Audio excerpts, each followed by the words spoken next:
esteemed delegates, and distinguished scholars present here. I, Shivani Pandey, along with my co-host anchors, welcome Yogesh sir and Vidhi ma'am, welcome you all to this marvelous event today. On behalf of Pandit Deen Dayal Upadhyay Management College, Meerut, and the International Council for Education, Research and Training, India and USA, we extend a warm and heartfelt welcome to all of you to this two-day international multidisciplinary seminar on cultivating holistic, flourishing, and interdisciplinary exploration of community well-being, economic vitality, environmental responsibility, and sustainable action. Ladies and gentlemen, today's mark not just an academic gathering, but an intellectual confluence, a coming together of brilliant minds from across the globe, all united by a shared vision of sustainable, responsible, and flourishing future.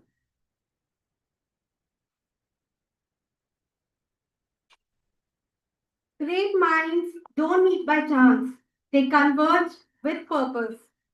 We are honored to have among us eminent academicians, visionaries, and thought leaders whose contributions contribute to illuminate paths for research, policy, and practice. We are about to commence our event by lighting the lamp of knowledge and wisdom.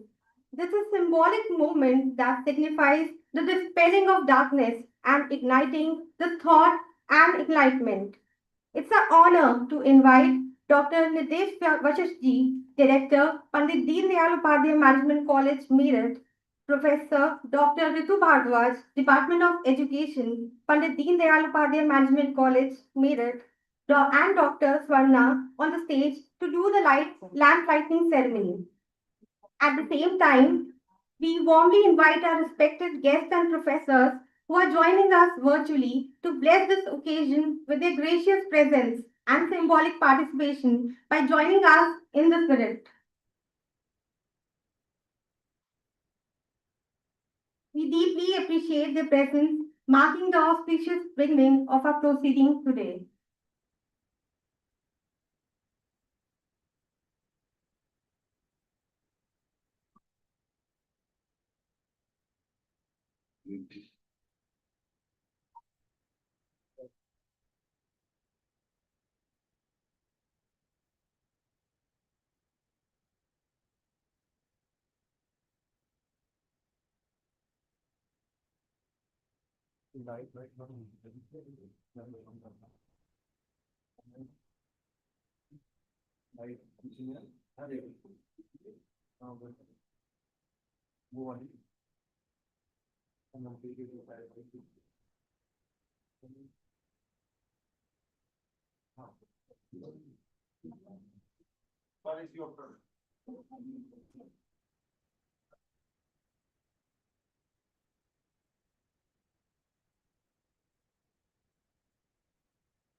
Witnessing the lamp light being lit may inspire all us.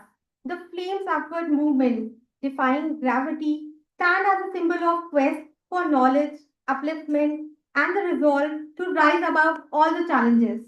It stands as a testament to the power of light over darkness, knowledge over ignorance. Thank you.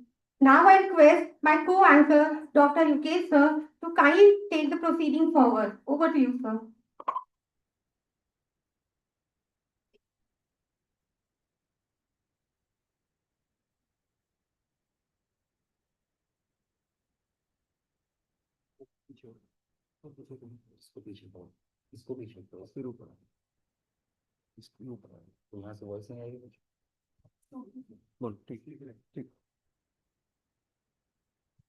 Thank you, Vidhi ma'am.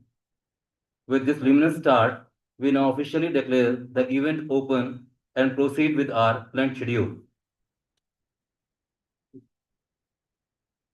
To set the tone for this prestigious seminar, I invite Dr. Nitish Vashish Ji, Director at Pandit Deen Dayal Upadhyay Management College, Meerut, to deliver the welcome address. Sir.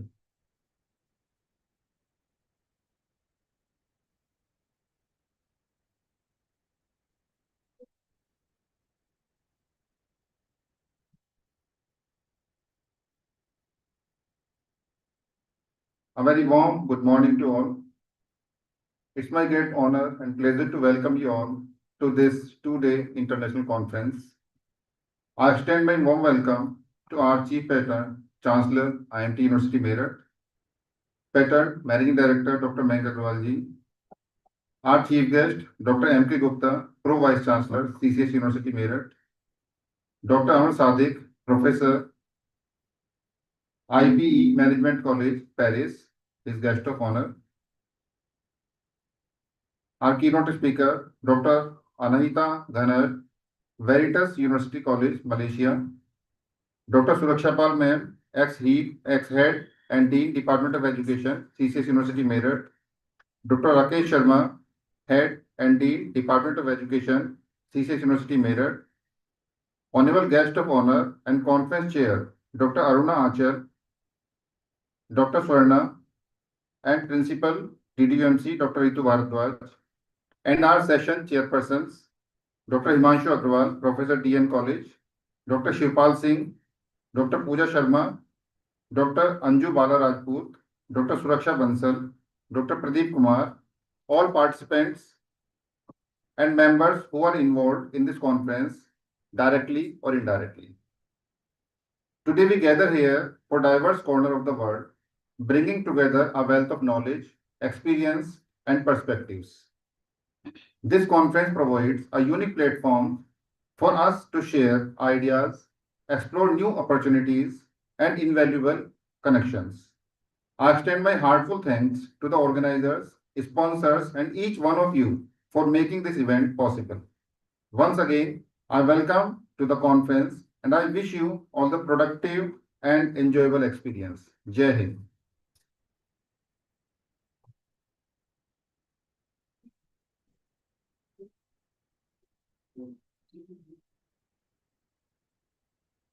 Thank you, sir, for those inspiring words. Your guidance is always a beacon of light for all of us. It is now my privilege to welcome our chief guest, Professor M.K. Gupta ji, Pro Vice Chancellor of Chaudhry Charan Singh University, Meerut, a distinguished academic leader whose scholarly endeavors reflect the every essence of the seminar. Sir, we eagerly await your thoughts and insights.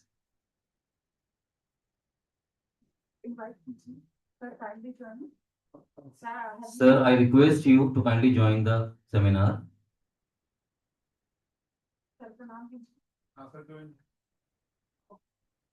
Please welcome Professor M.K. Gupta ji.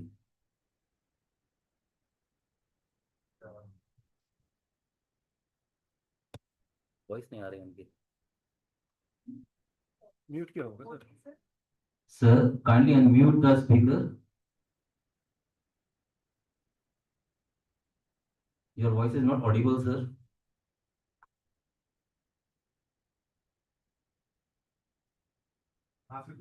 Sir you are not Audible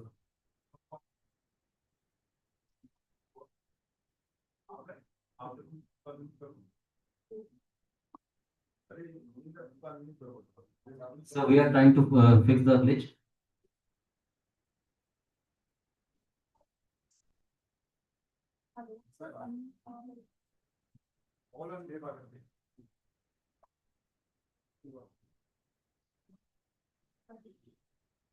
Sir, it is a technical glitch from our end.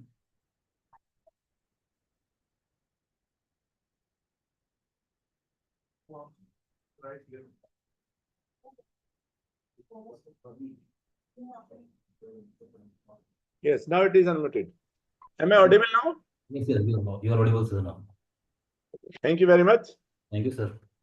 Ladies and gentlemen, esteemed colleagues and respected guests from India and abroad,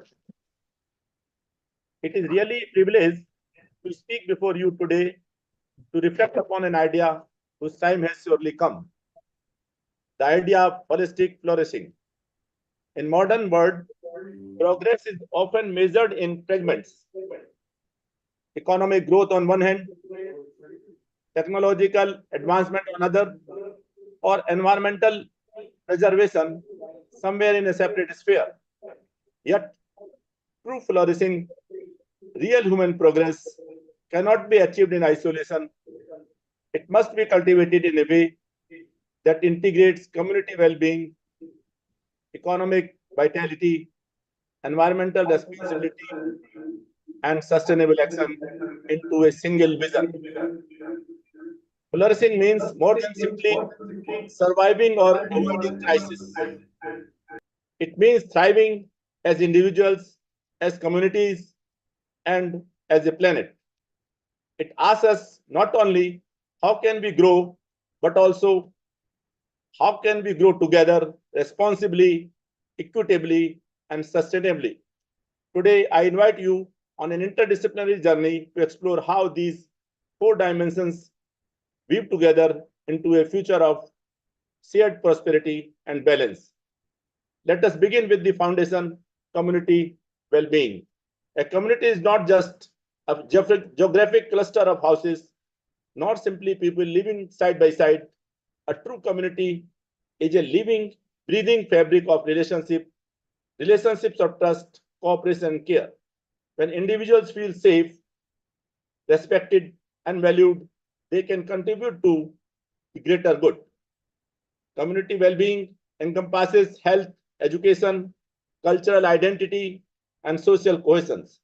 Research shows that societies where people feel connected and engaged through volunteering, neighboring activities, and collective decision makings tend to be more resilient in the face of crisis. Take, for example, how communities responded during the COVID-19 pandemic. While governments and healthcare systems played a critical role, it was the strength of local communities, neighbors supporting each other, volunteers delivering food, teachers adapting to online learnings that enabled survival and recovery. This illustrates that true well-being does not come from top-down systems alone, but from grassroots solidarity. If we are to cultivate flourishing, we must invest not just in roads and buildings, but also in the social infrastructure that binds people together. Now let us turn to the economy.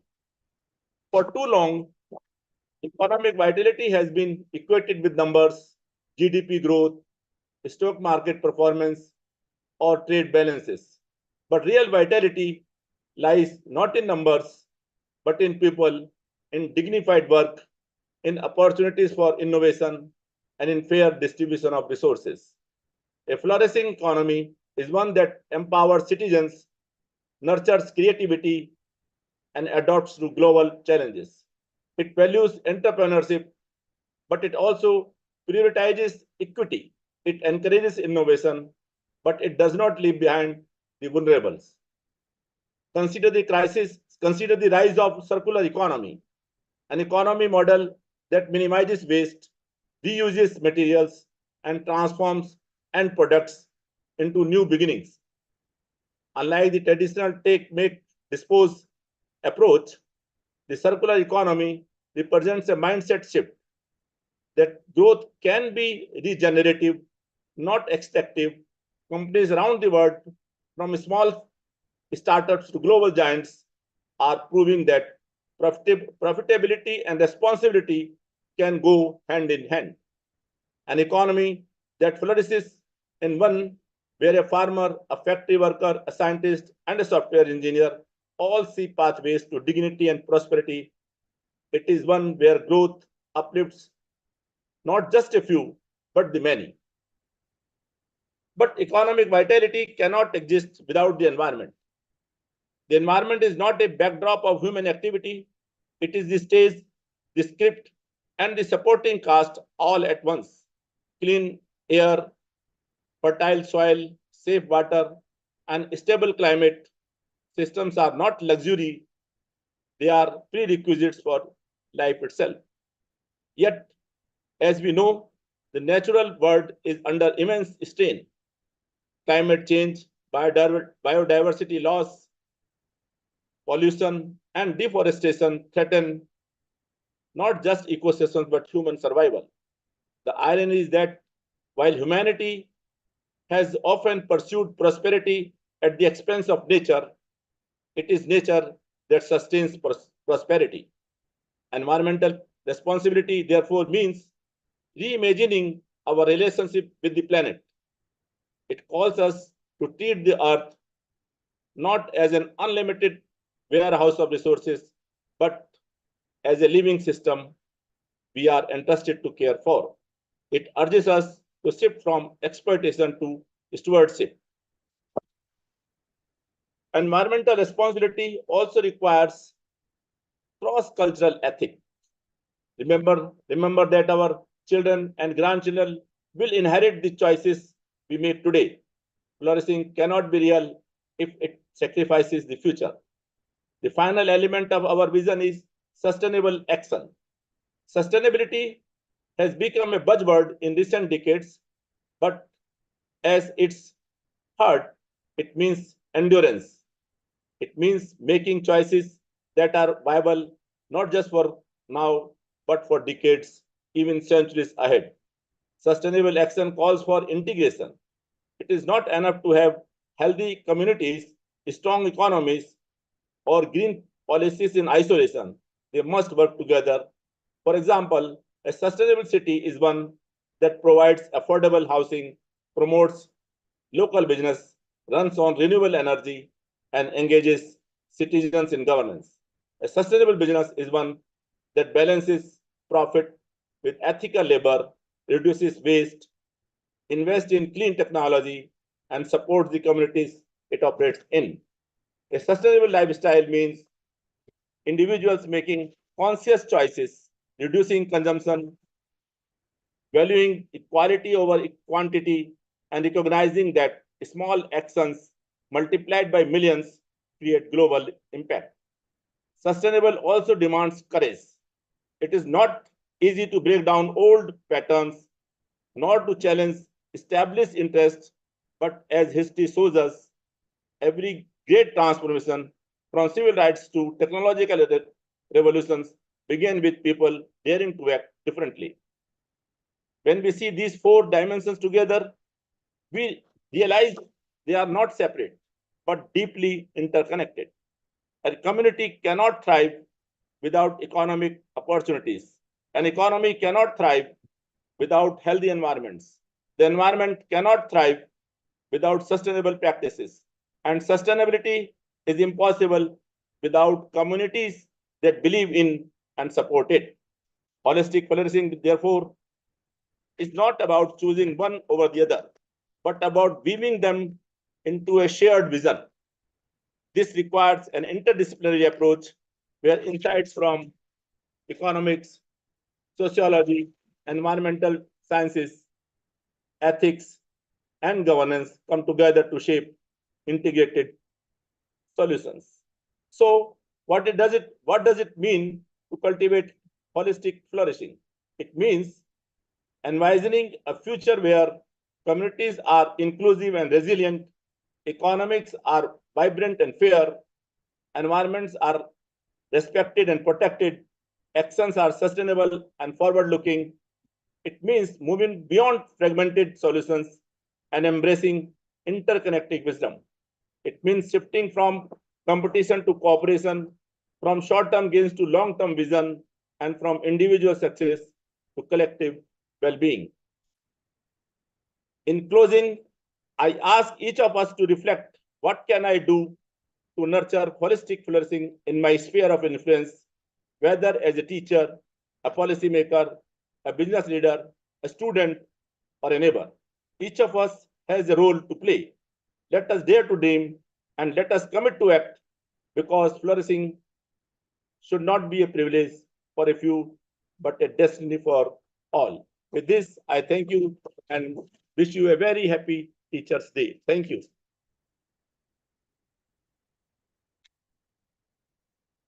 Thank you, sir.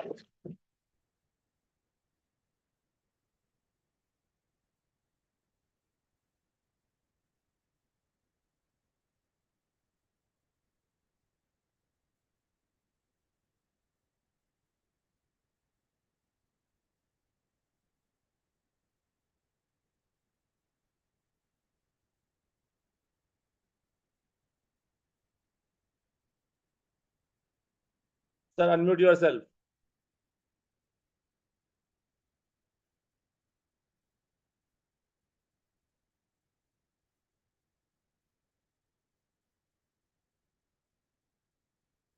Sir, unmute yourself.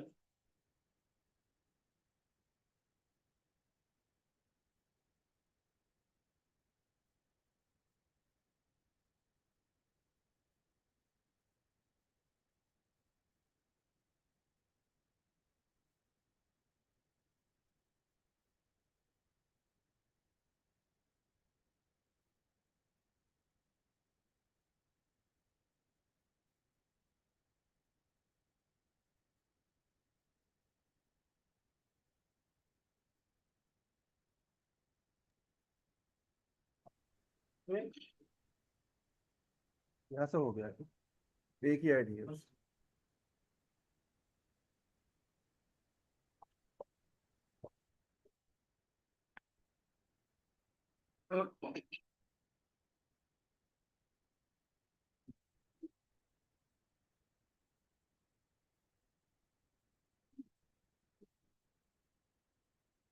इसमें आ रहा है हमारा Next, we have Professor Suraksha Pal, Dean and ex-head Department of Education, Chaudhry Charan Singh University, Meerut, and former Research Director at IIMT University. Ma'am, it is an honor to have your experience and scholarship guidance.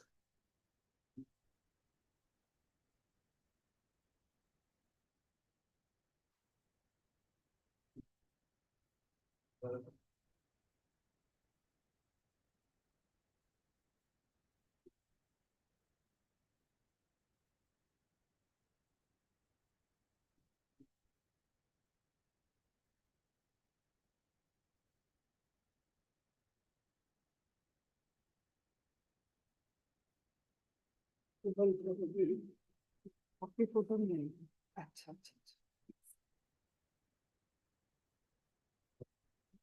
Good morning to everyone associated with this seminar.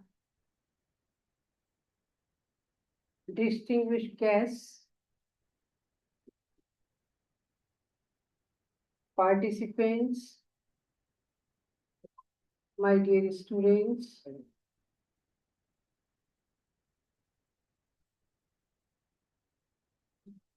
I feel a great privilege to be here to present a keynote address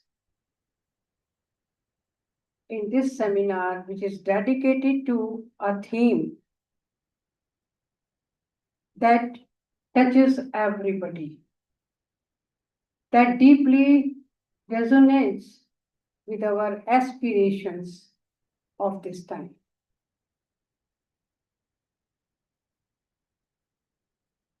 I would like to appreciate the organizers for having chosen this very topic for a seminar. A theme is very meticulously interwoven. And this is a time where we are all worried about ourselves to be happy. See, whenever we meet somebody, we ask a question. How are you? Are you happy? You will say, okay, I'm not much happy. If somebody says, are you healthy? No, I have certain health issues. If somebody says, are you stress-free? We say, no, there are certain stresses. Everybody has stresses in one's own life. These questions make a thrill in ourselves as to whether we are flourishing, we are developing, and we are living a very good life, quality life. And probably this was in the mind of organizers and had a choice for this theme, that is holistic flourishing and interdisciplinary exploration of community well-being, environmental responsibility, economic vitality, and sustainable action. These are the major part of any society. They will always and ever be like this. And all these interactive together, when they integrate and they interact with each other to make an effect in our life that results in flourishing, holistic flourishing. Now, the very question comes to our mind as to what is holistic flourishing. Flourishing is a blooming, it's a booming, it's a process of becoming, and it is a resilient kind of concept that touches everyone.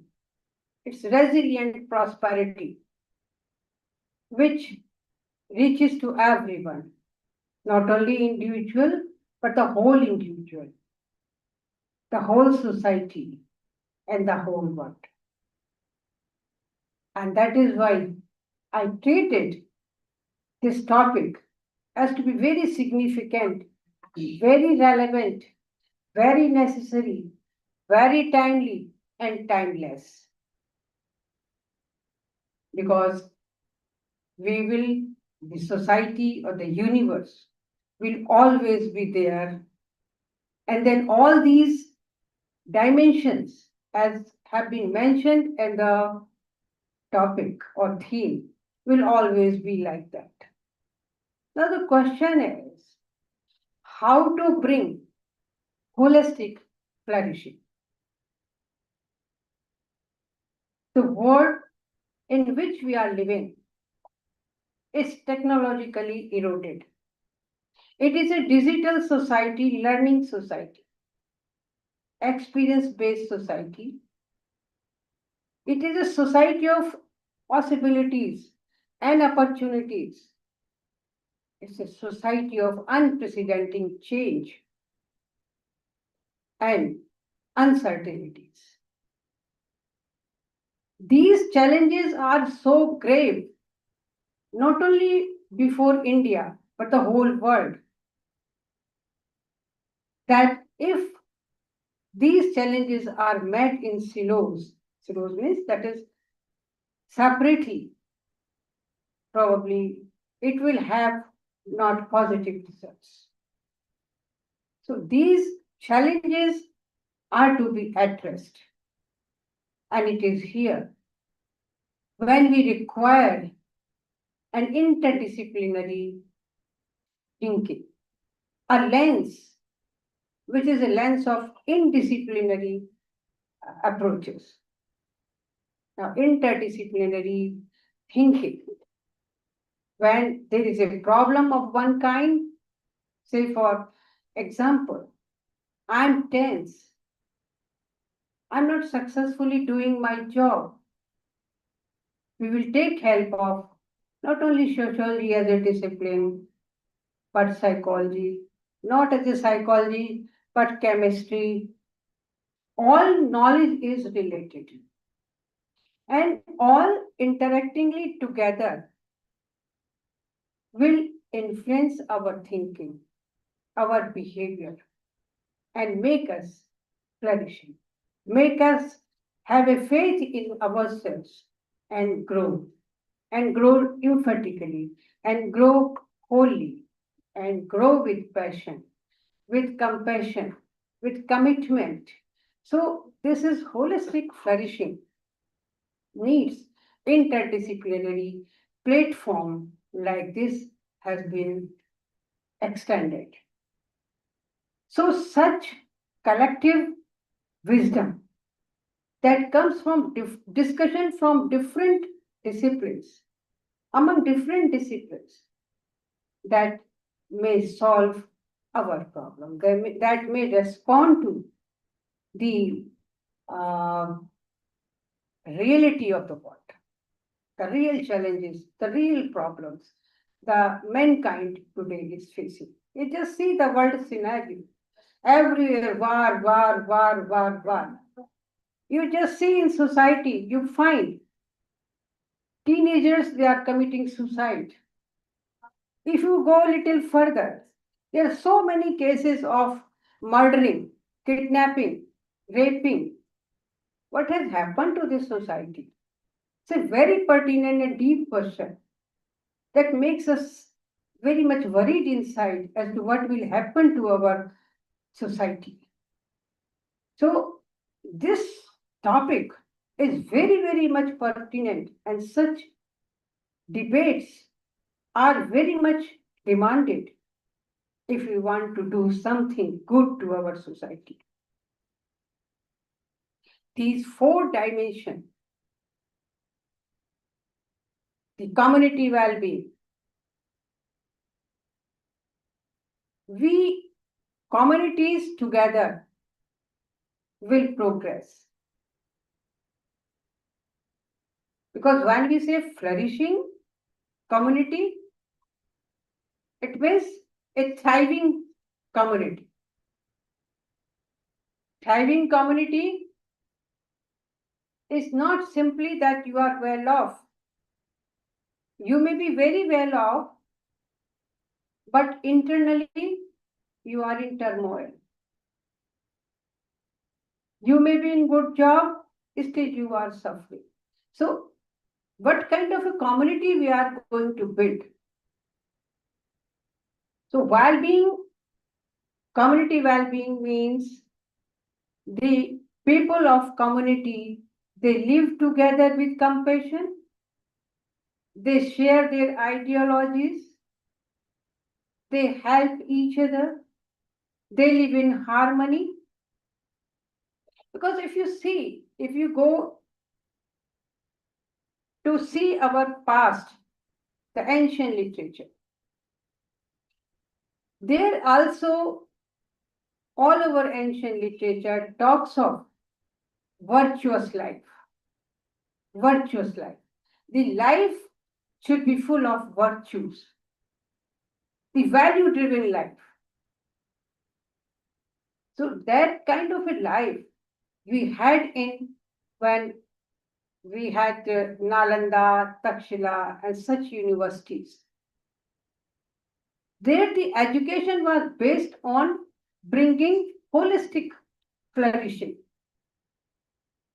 Holistic flourishing. And at that time, our Bharat was called as Sone Ki Chidiya, the golden one.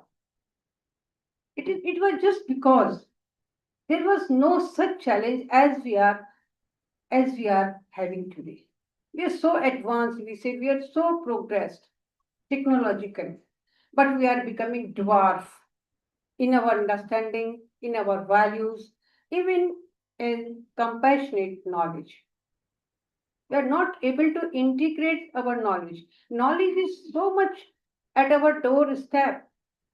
We are overridden by the informations. You just go to chat GPT. I'm so surprised. Anything you say, if you say I'm not satisfied, okay, you are not satisfied, let me provide you this. So this kind of intellectual fertility which you will be having, that will be under question. So community well-being, of course, is not a geographical boundaries. The community well-being is when the people of a community live with dignity, with love, with compassion. If we lead this kind of a well-being, health, a community health is like that, then we can think better, we can plan better, we can design better. You know, yesterday I was just listening a comment in television. It was that the China in this time is not in a mood to involve himself in a war. The reason was given that China want to be peaceful for some time so that he can invent more, think more, and can, after some time, years, 3, 4, 5 years, he can compete with America, down America, and emerging as a number one superpower in the world. Just see how peace matters. If you have an internal harmony, you can think better, you can do better, and that makes you flourishing. The other dimension, which is very potential dimension, economic vitality. हम तो कहते ही है भूखे भजन ना होए Gopala. So we always remain in search of getting good opportunities for generating funds for ourselves. Now, how do we generate our funds? By employment, by enterprise, by long-term planning. It's not your GDP that counts. It's not your economic growth that counts. It is not your individual success and progress that counts. But what counts is the collective progress, the projects, the community as entertaining, initiating into. So if you have good quality life, you generate resources. And our Pradhan Mantri says you have to not to search in job, but you have to go for such an opportunity to create. So you empower yourself and empowered so much that you are ready to do something. So perfection, flourishing is prosperity, and this flourishing makes you all roundly balanced personality, where you have the honor, a dignity to be the part of, say, Indian community, the Indian society, the global society, like that, and then have good quality resources to survive and to contribute further in terms of innovation for our country to grow. The another dimension is the environmental responsibility. It's very good, beautiful aspect, beautiful domain of this, because we cannot survive without an environment. If environment is friendly, we become healthy. Pure air, good houses to live in, greenery, green environment. But see, in present time, because of industrialization, because of multi-storied building, the issue of ecological balance has occurred. This balance is influencing every aspect of our life. The environmental degradation is before us.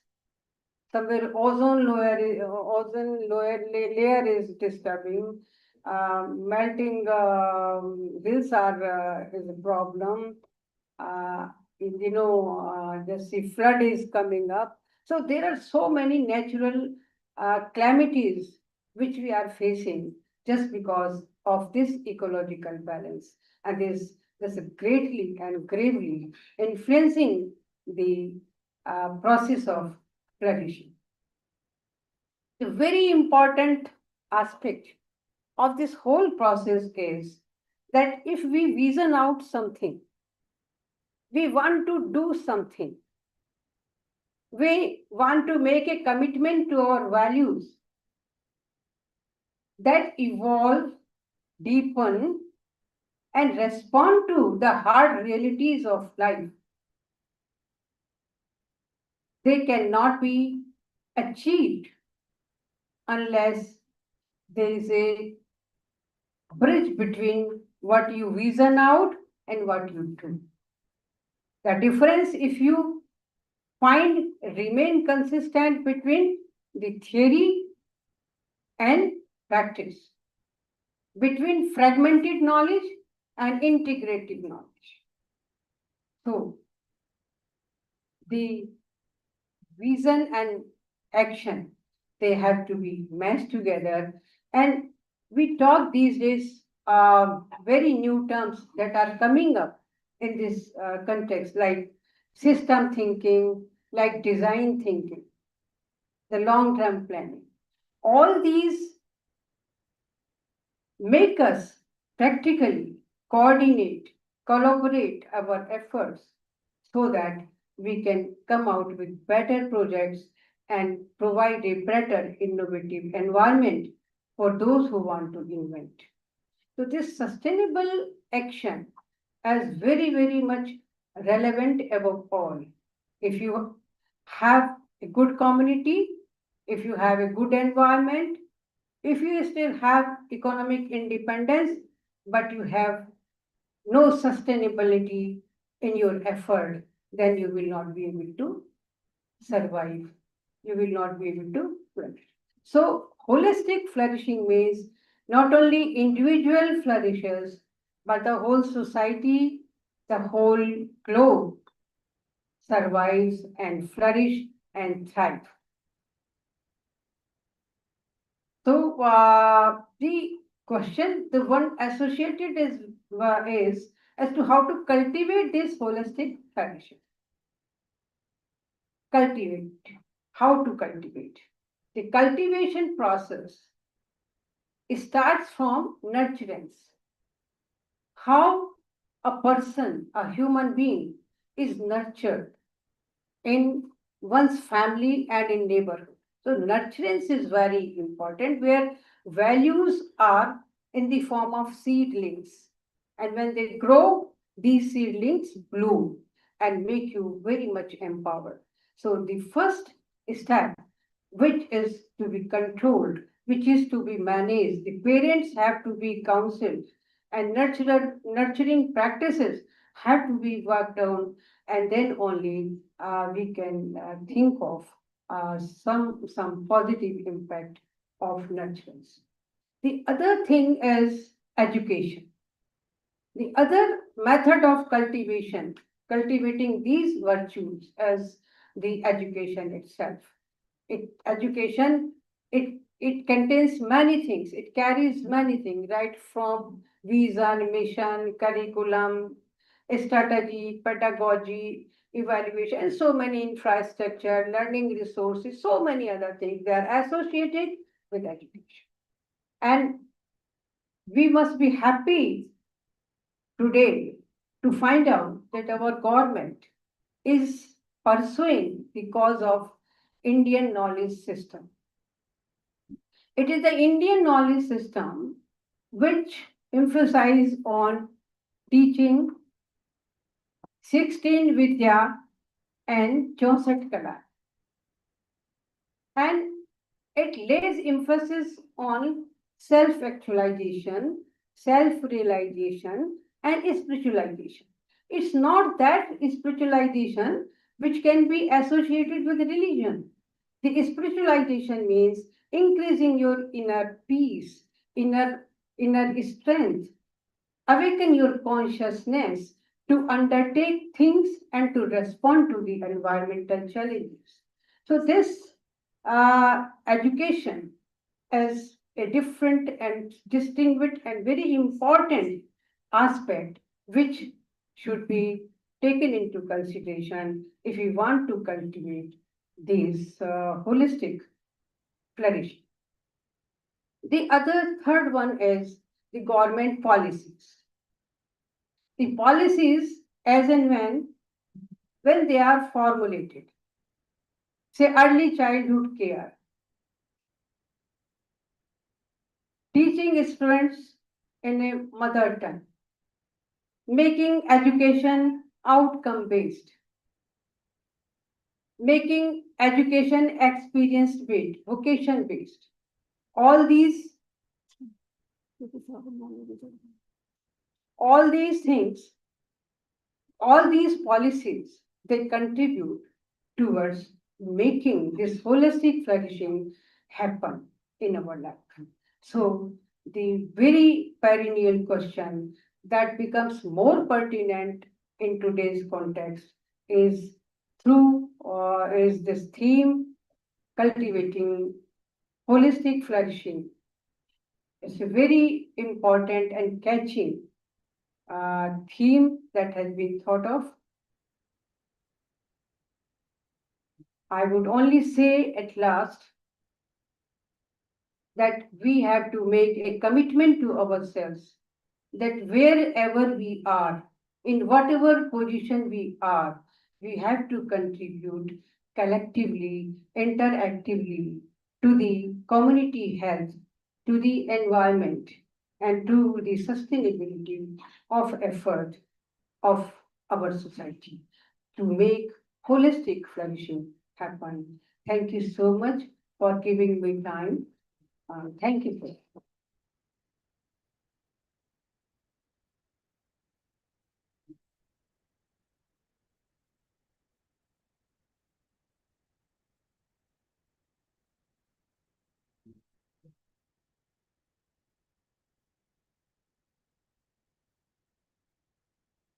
Thank you, ma'am, for stimulating and thoughtful, provoking words. Now, may I have the privilege to request Dr. Swarna, representative ICERT, USA and India, to please come and present Dr. Sarpalli Radhakrishnan Global Educator Award 2025 to our Honorable MD Sir, Dr. Mayank Agarwal Sir.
I humbly request our Honorable MD Sir to please come and give his words of wisdom. Please welcome our MD Sir.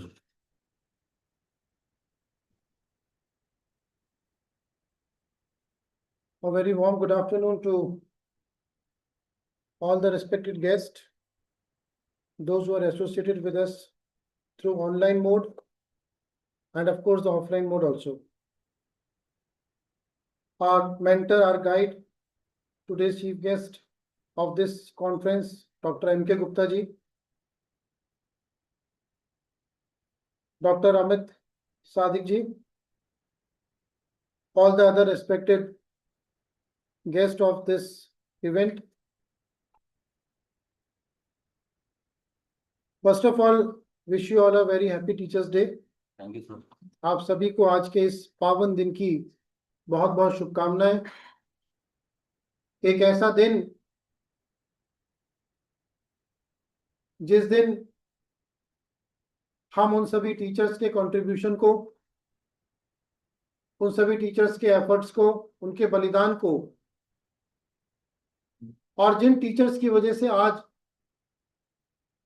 ये देश, ये भारत एक विकसित भारत के रूप में पूरे विश्व में अपनी पहचान बना रहा है, मैं उन सभी टीचर्स को नमन करता हूं, क्योंकि आज उन्हीं टीचर्स के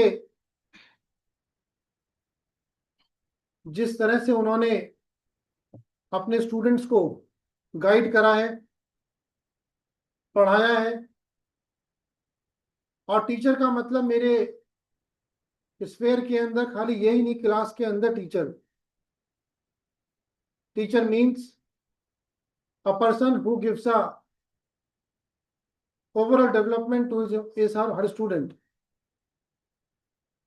जो शिक्षा ही नहीं उसको जीवन का ज्ञान दे, वो असली टीचर है, वो सच्चा टीचर है। ऐसे बहुत सारे उदाहरण हैं कि टीचर ने, एक शिक्षक ने, एक गुरु ने, चाहे वो भगवान कृष्ण के रूप में अर्जुन को गाइडेंस क्यों ना हो, चाहे वो गुरु द्रोणाचार्य के रूप में अर्जुन को गाइडेंस क्यों ना हो, चाहे वो आज के शिक्षक के रूप में अपने किसी शिक्षक को गाइडेंस क्यों ना हो, वो उसको पढ़ाई तो कराता है, साथ साथ में उसका जीवन भी बनाने का कार्य करता है। ऐसे टीचर हमारे देश को आगे बढ़ाने का काम कर रहे हैं, ऐसे टीचर हमारे स्टूडेंट्स को आगे बढ़ाने का काम कर रहे हैं, और वो स्टूडेंट पूरे विश्व के अंदर आज इस देश का नाम, अपने परिवार का नाम रोशन कर रहे हैं। IMT समूह में आज 1 लाख से ऊपर छात्र हैं जो एलुमनाई के रूप में पूरे विश्व के अंदर अपना कीर्तिमान हासिल कर चुके हैं। ये सब उन्हीं टीचर्स के आशीर्वाद का, उन्हीं गुरुओं के आशीर्वाद, उनके प्रताप का फल है कि आज IMT ग्रुप एक ऐसा ग्रुप बन गया है जो पूरे विश्व में अपनी छाप छोड़ के जा रहा है, 30,000 से ज्यादा छात्रों को मार्गदर्शन प्रदान कर रहा है, और आने वाले समय में अच्छे टीचर, अच्छे शिक्षक इस ग्रुप से एसोसिएट हों, अच्छे स्टूडेंट इस ग्रुप से आगे निकले, ऐसे ही मैं आज के दिन ईश्वर से प्रार्थना करता हूं। और स्वयं एक शिक्षक होने के नाते सभी स्टूडेंट्स के उज्जवल भविष्य की कामना करते हुए आप सभी को इस कॉन्फ्रेंस की, जो पूरे तन मन धन से इस कॉन्फ्रेंस में इतने दिन से लगे हुए हैं, हमारे ऋतु मैडम और सभी स्टाफ, और जिन लोगों ने पेपर्स भी इसमें पब्लिश करे हैं, सभी को मैं बहुत बहुत शुभकामनाएं देता हूँ। एक सफल आयोजन ये हो, एक कॉन्फ्रेंस एक अच्छा संदेश दे, एक अच्छा मैसेज सबके अंदर पहुंचे, ऐसी मेरी ईश्वर से प्रार्थना। आप सभी का बहुत बहुत धन्यवाद। Thank you.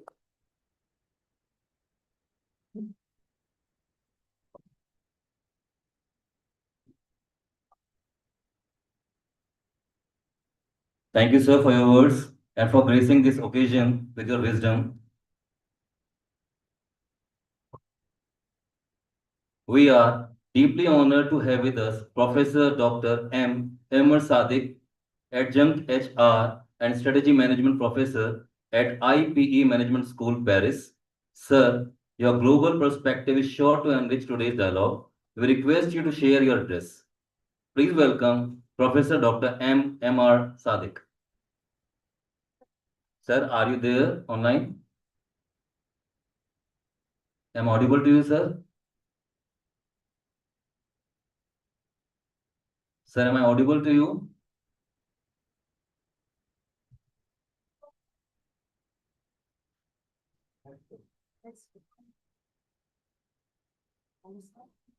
Amit, sir, are you there?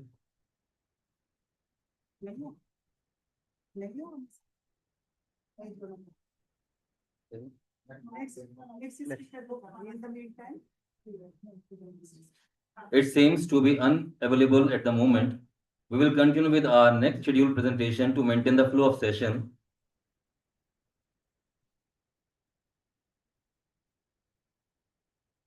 I now call upon Dr. Anahita Ghanar, Assistant Professor and Head of Master of Education, Veritas University College, Kuala Lumpur, Malaysia, to deliver the keynote address. Ma'am is there. Welcome, ma'am.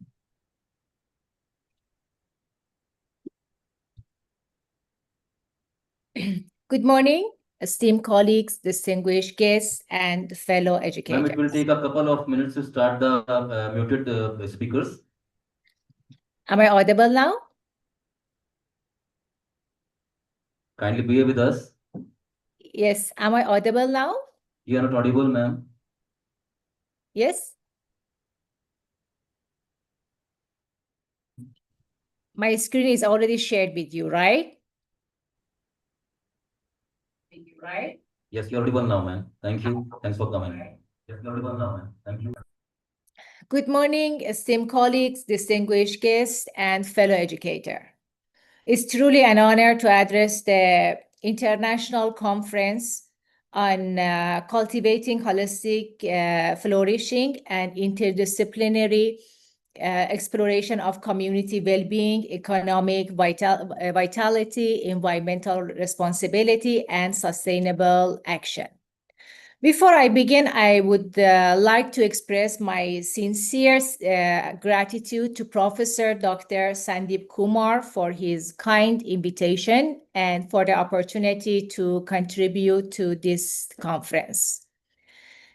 The theme of this gathering reminds me of important truth: flourishing.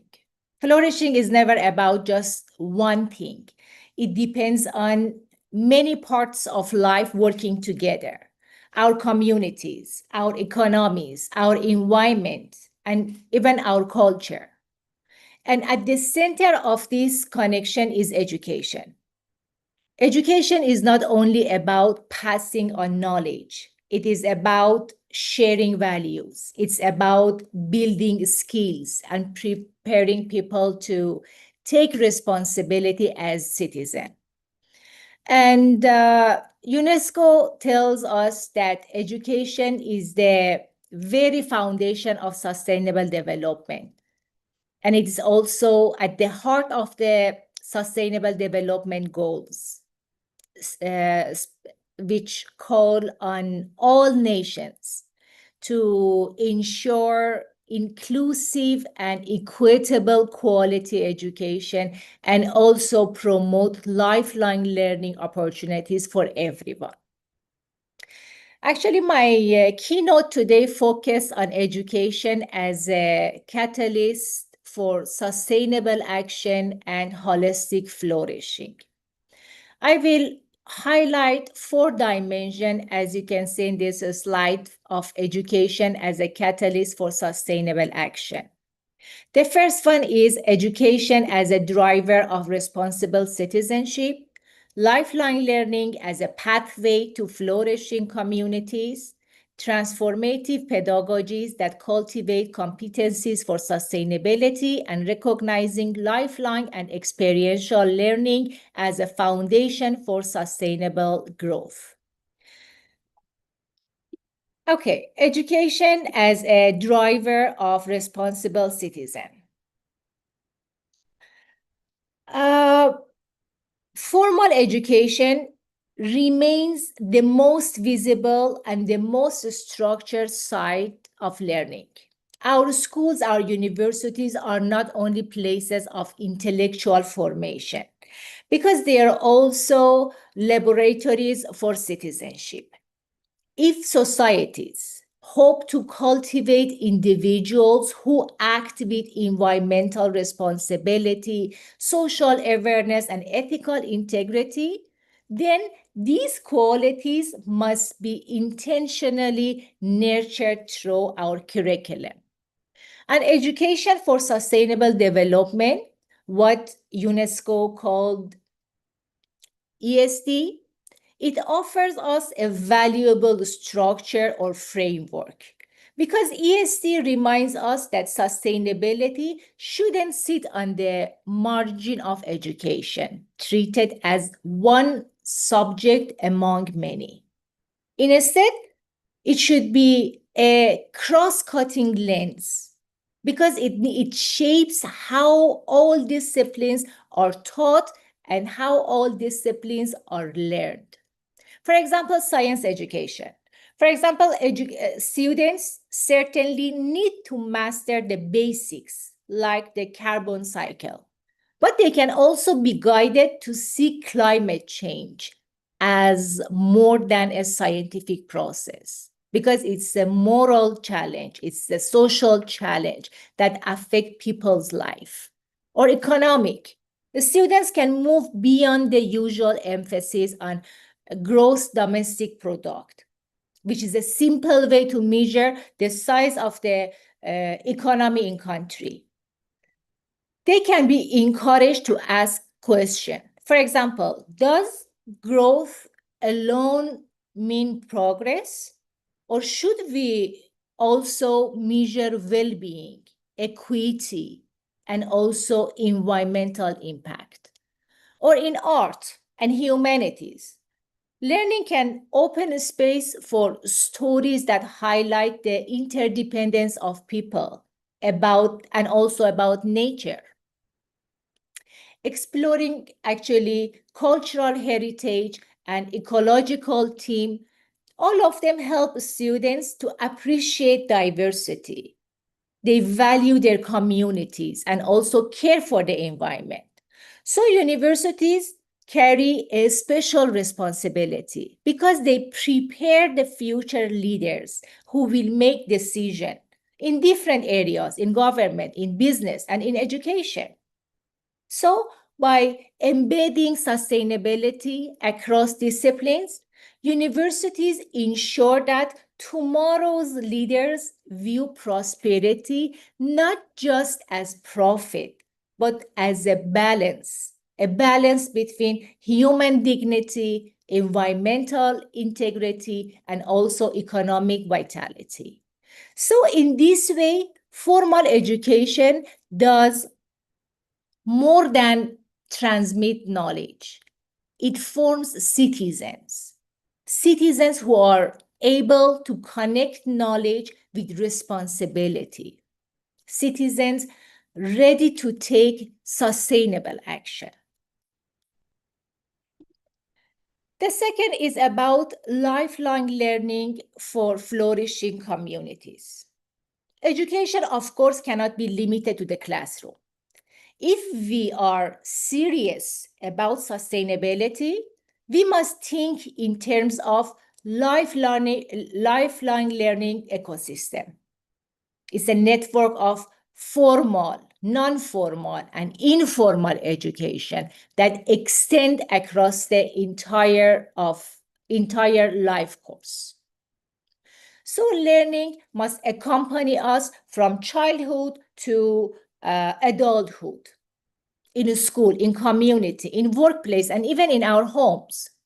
And one powerful actually example from the global network of learning cities, or GNLC, it's the initiative of UNESCO. Cities across Asia and beyond are embedding lifelong learning into their urban development strategy. This is not just about offering classes. It is about weaving learning into the very fabric of daily life. So when cities support libraries, learning hubs, and community programs, actually they are fostering individual growth and also community harmony, innovation, resilience.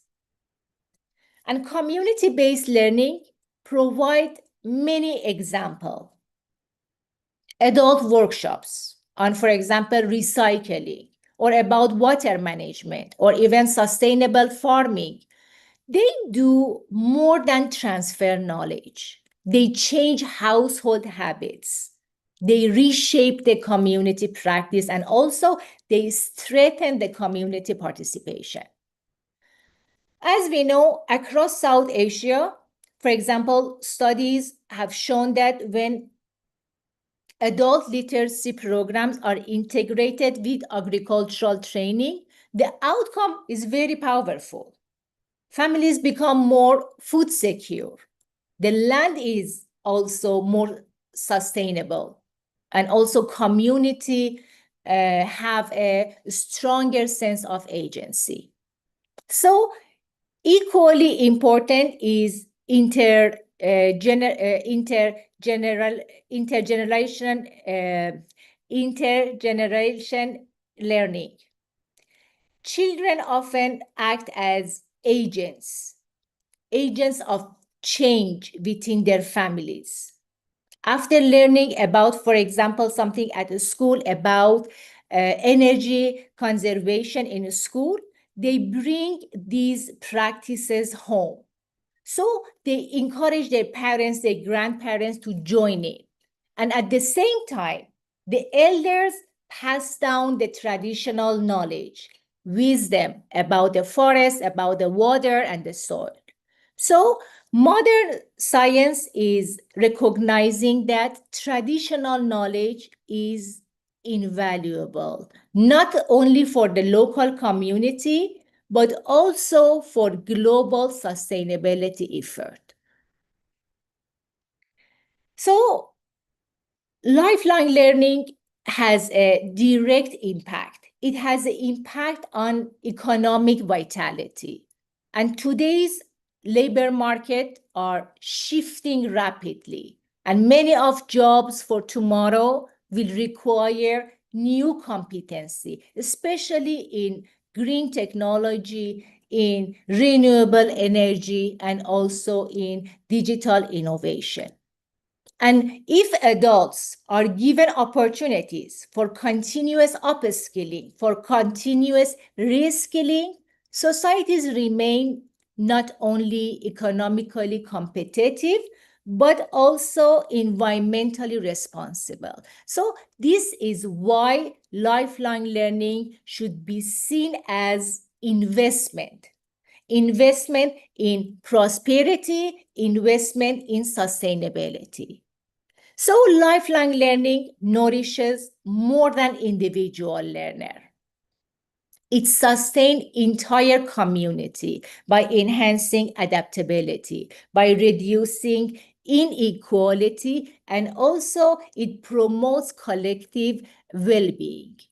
It allows all society to respond creatively, respond to change, to bridge the generation, and also to cultivate resilience in the face of global challenge. The third part is about transformative pedagogies. The question then is not only what we teach, it's about how we teach it. If education is to catalyze sustainable action, pedagogy must itself be transformative. So scholars like Paulo Freire remind us that education is never neutral. It neither reproduces the status quo, or it empowers learners to challenge, and it empowers learners to change. So transformative pedagogy demands that learners become active participants by questioning, problem solving, and also imagining the alternatives. And the Organization for Economic Cooperation and Development Learning Framework in 2030, they highlight what it calls transformative competencies. It's the ability to create new values, to resolve the tension, to resolve the conflict, and to take the responsibility. So these are not just abstract skills. They are exactly what learners need to address sustainability challenges, which are always complex and also deeply interdependent. Like project-based learning. Project-based learning makes this idea real. When students work together to design energy-saving initiatives for their school. In this case, they are not just applying the classroom knowledge, they are also learning to think in system, to understand others with empathy, and also to act with the sense of agency. So equally important is the environment of learning. schools, universities, all of them are model of sustainability through green campus, through renewable energy, and also inclusive governments. So here, the universities and the schools become living laboratories. Here, students or learners internalize sustainability not only through curriculum, but also through practice. And transformative pedagogy is education in action. It prepares the students with the mindset and prepare the student with the skills to face uncertainty, to handle the complexity, and also make meaningful contribution to sustainable future. And the last is recognizing lifelong and experiential learning as a foundation for sustainable growth. When we speak of sustainable education, we must also talk about recognition of learning, because it can happen outside formal classroom. And around the world, this is often called recognition of prior learning. The principle is very simple, but it is very powerful, because learning can take place in many contexts. It can happen through work, volunteering, through personal experience, or even through community involvement. So by formally recognizing this kind of learning, the education system become more inclusive, it become more flexible, it become more sustainable. And recognition of prior learning prevents valuable knowledge from being wasted. Actually, I can say it opened doors for adults who didn't follow the traditional academic pathway. It values the skills of workers, the farmers, and also the community leaders, acknowledging that their experience is also a form of education. Let me give an example. The example from Malaysia. Malaysia have developed the accreditation of prior experiential learning, or APEL system. APEL A, that allows people without formal qualification to access higher education based on their experience. Or APEL C, that give academic credit of skill learned informally, for example, through professional work or through volunteering. Or APEL Q, that award qualification when learners can demonstrate competencies, even if gained entirely outside the formal study. So this system actually has helped thousands of Malaysians continue their studies and their education. They advance their careers and they contribute more effectively to their communities. This system actually shows how experiential knowledge can be formally recognized. It empowers people and also it strengthens the society. These models actually, whether in Malaysia or elsewhere, help us build the education system that are not only about schools or not just about universities. It is about valuing learning in all its diverse forms.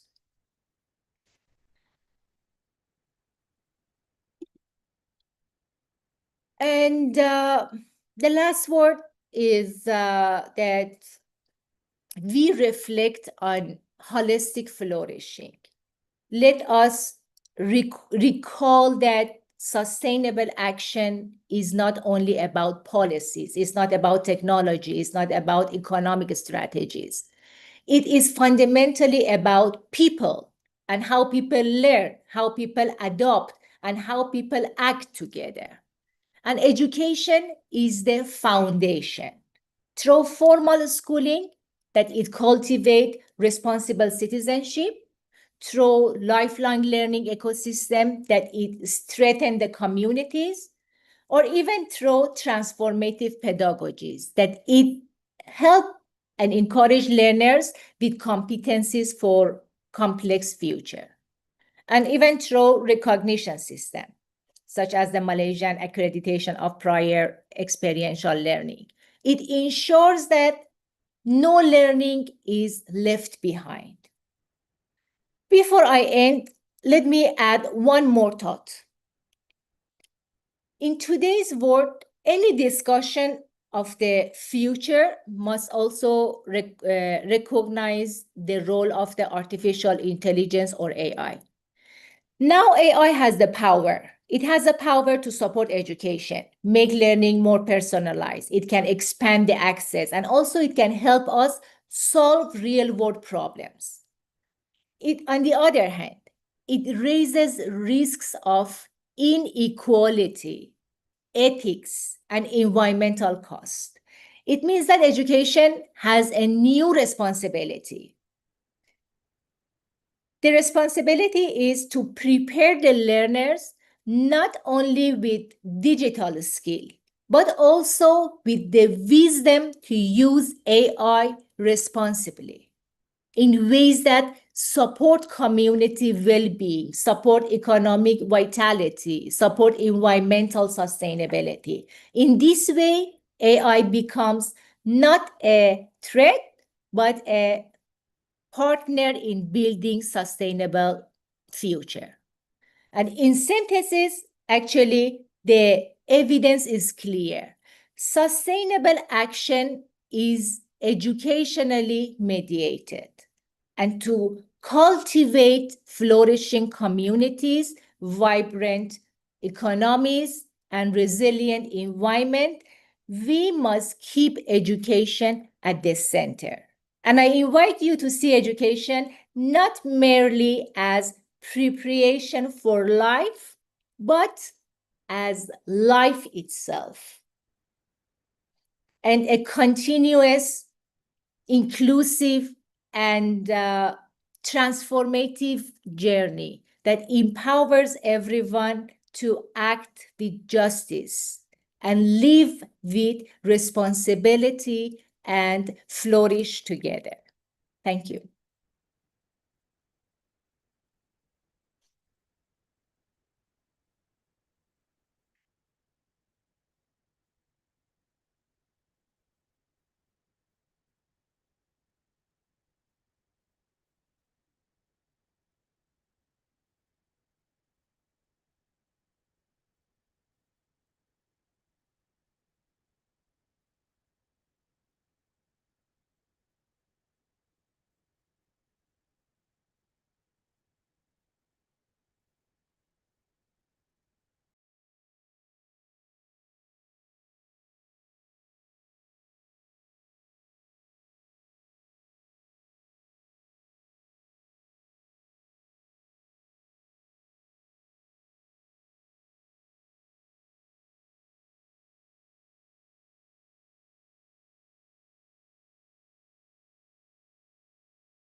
Am I audible, ma'am?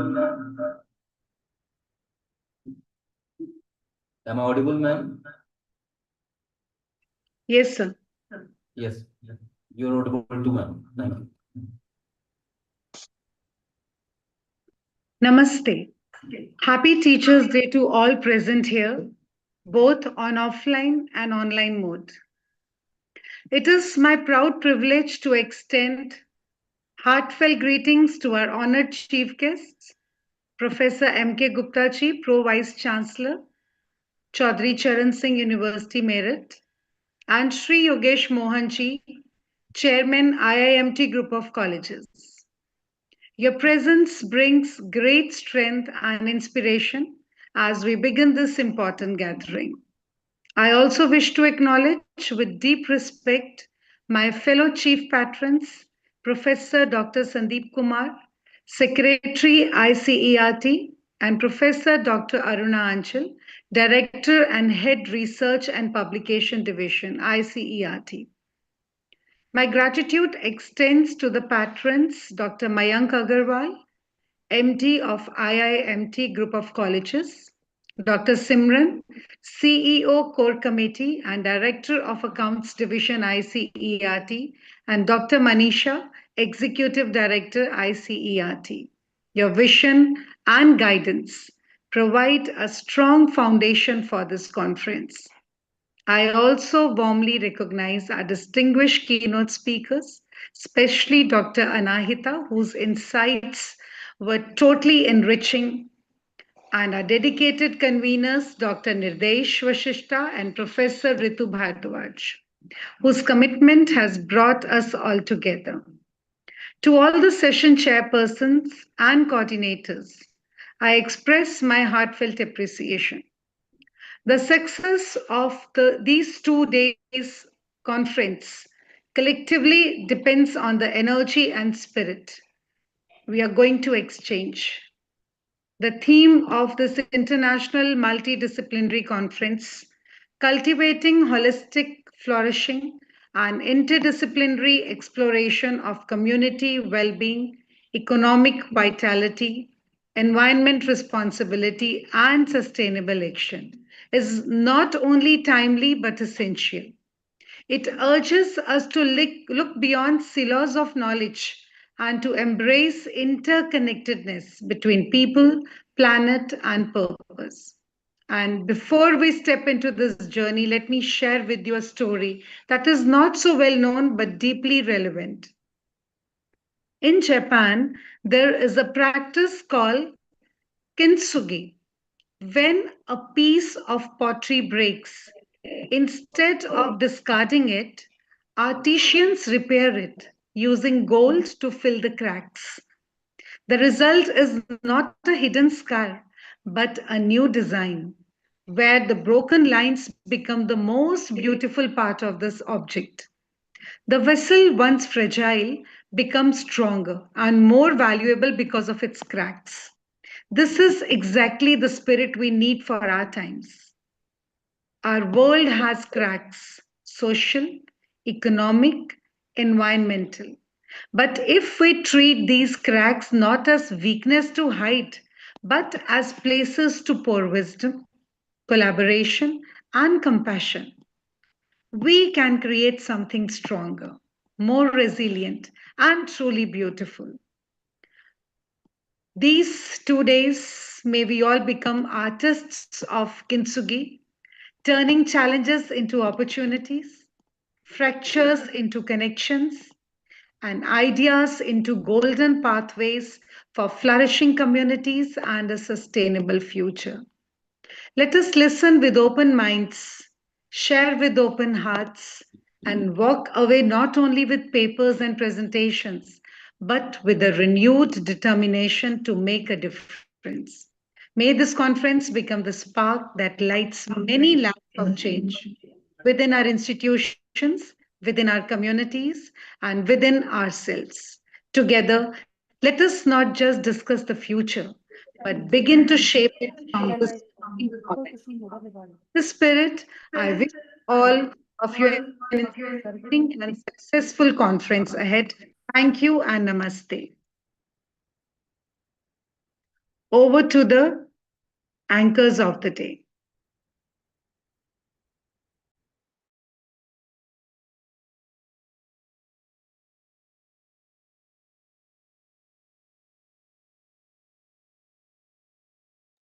भाई यहाँ से click करना से चल बोलो sir Thank you, ma'am, for being with us.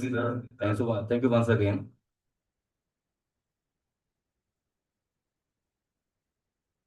We now invite Professor Rakesh Kumar Sharma ji, Dean and ex-head of the Department of Education, Chaudhry Charan Singh University, Meerut, to address the August gathering. Please welcome Dr. अभी sir की PPT है copy करनी पड़ेगी लेनी पड़ेगी तब इसमें चलेंगे PPT दिखा रहे हैं?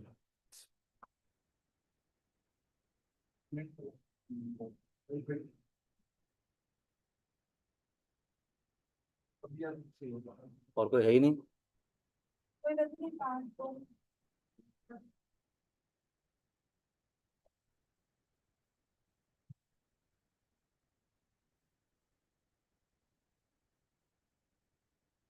For the next presentation, we have to wait for 5 minutes only because of some technical glitch. Kindly bear with us.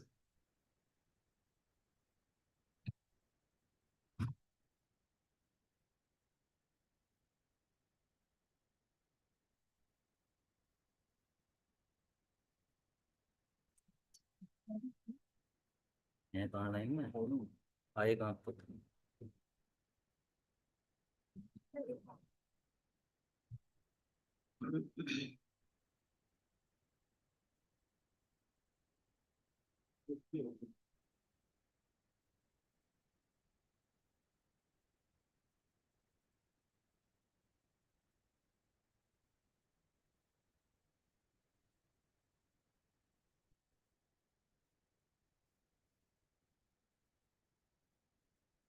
I presume to have Professor Rakesh Kumar Sharma ji within 5 or 6 minutes to be here.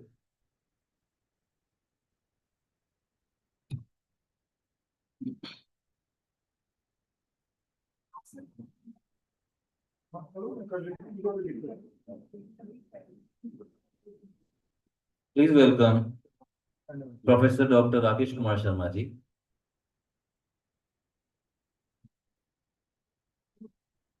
Thank you very much. A very good afternoon to one and all present here in offline and online mode. Honorable Pro Vice Chancellor Professor M.K. Gupta ji,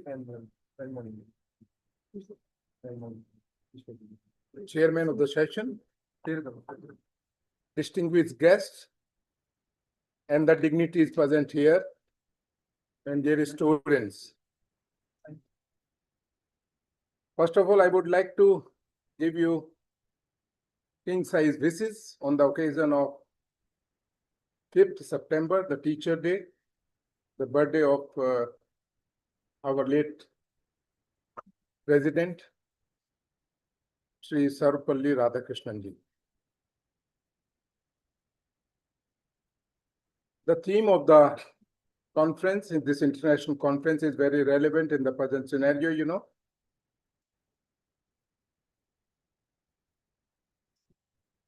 We should see the entire matter in the preview of national education policy and flourishing development. Basically, the entire focus is on sustainable development.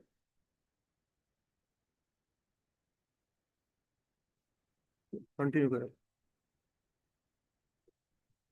In case of sustainable development, if you look at the National Education Policy 2020, which is based on the 4th goal, there are, 17 sustainable development goals, and the 4th one is related to the quality education.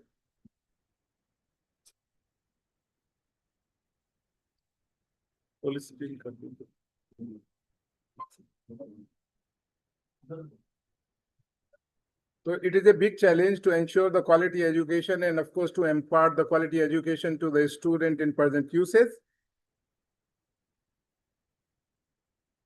Quality parameters may be discussed in various terms.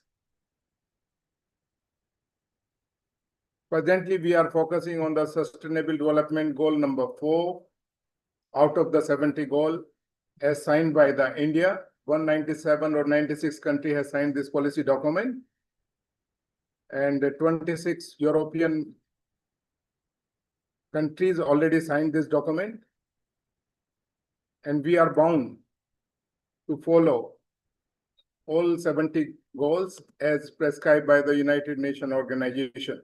And it is a compulsion because we are among those countries who have signed this policy document.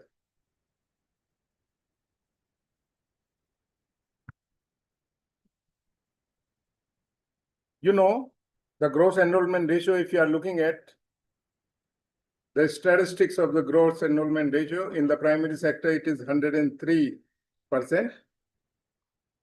103%, it is greater than 100% due to the fact that some of the students enrolled in the primary sector may be less than the age required for the admission in the primary sector. At secondary level, it is, I think, 70 to 80%, and in senior secondary level, it is 65% nearly. But if you are talking at the higher level, the gross enrollment ratio drops to 28% recently. Earlier it was 26.3%, but now it is 28%. So it is a big challenge to enhance or to increase this gross enrollment ratio in that higher level and higher education level.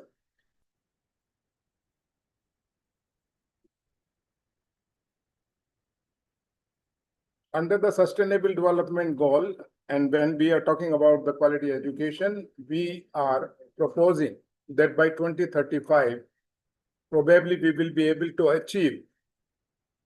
इसको change करना पड़ेगा. ऐसे tilt नहीं कर सकते. Yeah, जो देखते हैं सर ऐसे move कर सकते हैं. यहाँ से सर ये आप change करते रहिए. चलो मैं कर सामने भी. So you see here. यहाँ से देख लीजिए यार. अच्छा फिर प्लीज चलो यार.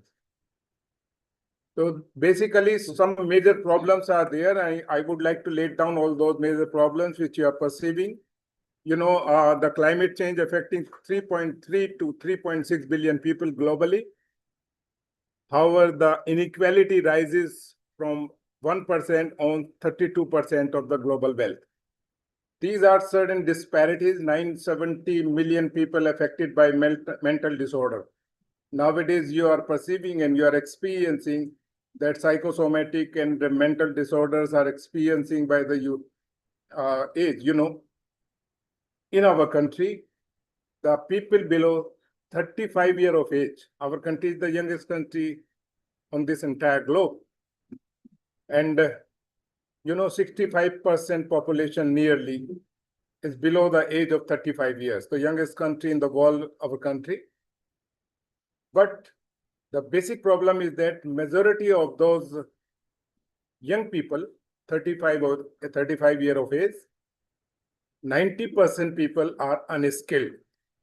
So they could not generate any capital. They don't have the power to generate the capital.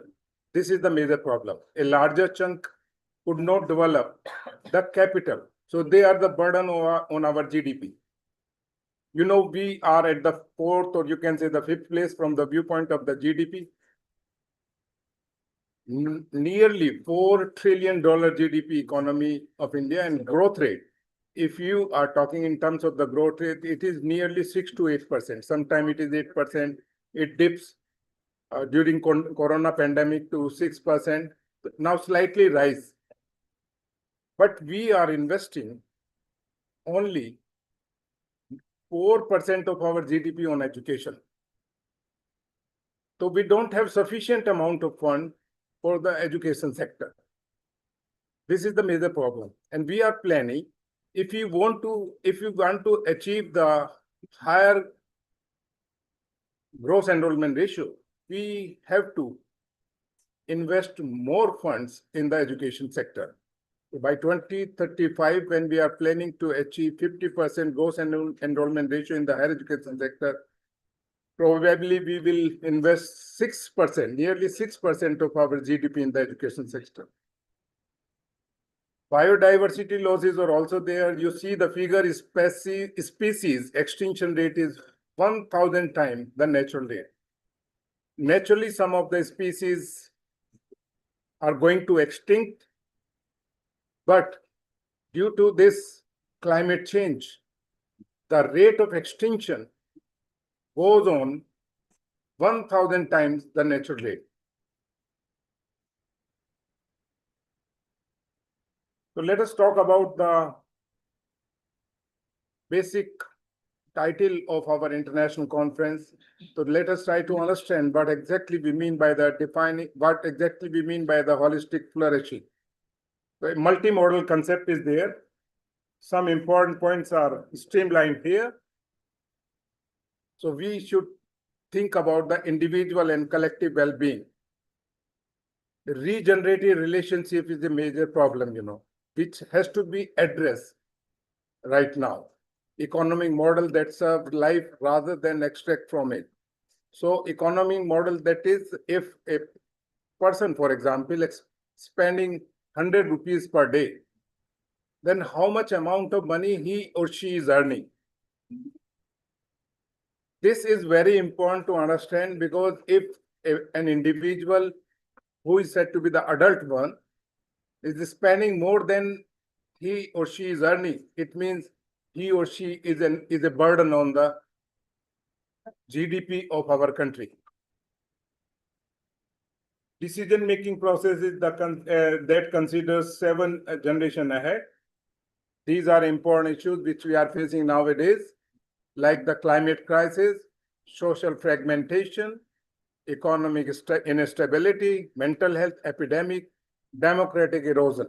So these are few important factors on the basis of which we can say that some crises we are experiencing at the global level as well as at the national level. And these crises are interlinked, you can say. You cannot see them in isolation. These crises are interlinked and interdependent. If you're talking about an a crisis, then you cannot segregate it away from the rest of the crisis. So these are basically interrelated and interlinked. If you're talking about the community well-being, then the following key elements are there. Social cohesion, probably the science students have gone through what is adhesive and what is cohesive. How we can develop the similarities among the social groups, or how could we develop the cohesion among the social groups? This is very important issue. Cultural vitality, inclusive governance, health equity, educational ecosystem. Equity is more heavier word than the equality, you know. We are initially focusing on the equality, now we are focusing on the equity. Equity and equality, there is a difference between equity and equality, you know. Similar kind of help you are providing to the students or different age group adults, without minding or without taking into care that how much amount of assistance he or she required, without minding this. So that is, you can say, equality. But if we are focusing that this much amount is required for that individual, this much amount is required for that individual, that is, we are taking care of the equity. So equity is better than the equality if you're talking in terms of the community well-being, you know. There are certain environmental strategies. Transformative approaches are like this: ecosystem restoration, because continuously the degradation in ecosystem is observed by the entire environmentalist and the people and the policymaker and stakeholders at the national and the international level. So we have to restore our ecosystem, which has been destroyed now, you know. We have to focus on the renewable energy transition, regenerative agriculture, circular material flows, and natural-based solutions. So these are few important points, which is just giving you the environmental studies, the basic idea that how we can manage. Because, you know, if you're talking about the economic growth, then you cannot leave the environmental processes there. You have to take into consideration the environmental restoration also, a renewable energy transition also, regenerative agriculture, because there is no segregation among all these points. So a collective approach need to be used to address these problems. These are beautiful examples. I have taken 3 examples. The first example is basically related to the Bhutan's gross national happiness. If you're looking at the happiness index, then you understand that we are far behind at the national international scenario. And Bhutan is a small country. A neighboring country is in a far better situation from the viewpoint of the happiness index. Just go through this, then you will be able to understand what they are doing just to maintain this. They are restricting their forestation not less than 60%. You look at this slide, then you will be able to understand how fascinating examples we are having it from a very small country, of course, the neighboring country. Sustainable development with environmental conservation, 60%. However, in case of India, it is very low, nearly 33% or 30%, you can say. A small country is maintaining forestation, environmental conservation, 60% forest. So it is a big amount of forest they are maintaining. Cultural preservation alongside modernization. So they are accepting the modernization, but they are also keeping their culture as well. They are not leaving their culture. With the culture preservation, they are also just accepting the modernization. Good governance through democratic transition. So democracy they are using, but good governance also they are maintaining as a whole. So the results are the psychological well-being as national priority. People are not really addressing the psychological barriers and the hurdles in the way of the developmental process. The young people are basically nowadays experiencing enough pressure of performance or different kind of pressure they are facing either from the family side or from the peer group or from the many more direction, you can say. This is the reason by which the students are facing sometimes the psychosomatic disorder and other mental issues. So they are addressing properly all the problems faced by the students related to their mental disorder. What is the result of this? The result is carbon negative country. Carbon footprints are roughly zero in case of Bhutan. However, we are producing enough carbon footprint, but in case of Bhutan, a very small country, the neighboring one, carbon footprints are nearly zero. High life satisfaction. The life satisfaction ratio is very high in Bhutan comparative to the other international countries, Preserved cultural identity, they are not losing their cultural identity besides this modernization. What is the lesson from which we can get from the Bhutan's story? National level commitment to holistic well-being is both possible and effective. It means holistic well-being is a possible, it is not that kind of, idea which you can say that it is absolutely impossible. So it is possible to achieve, even in Indian context. The second example is related to the Germany solar city. These are certain examples. I have just taken 3 examples on the basis of which we are able to understand that how the countries at the different levels performing well from the viewpoint of this, sustainable development. Citizen-led renewable energy cooperative owning 40% of solar capacity. You will be surprised to listen this information that 40% of solar capacity they are utilizing. Integrated transport system. However, we are also focusing the integrated transport system. As you are experiencing Meerut, rapid rail and metros are there. So this is the part of integrated transport system. We are also trying to move in the same direction to achieve all these sustainable development goals, but it is still far behind from our approach. Economic development, participated democracy. And what are the outcomes following all these important things, 40% reduction in CO2 emission. The global warming is only due to the carbon dioxide emission. Uncontrolled carbon dioxide emission. Carbon dioxide, molecules, if they are there in the free space, they can absorb the infrared of the sun, due to which the temperature get raised in the atmosphere.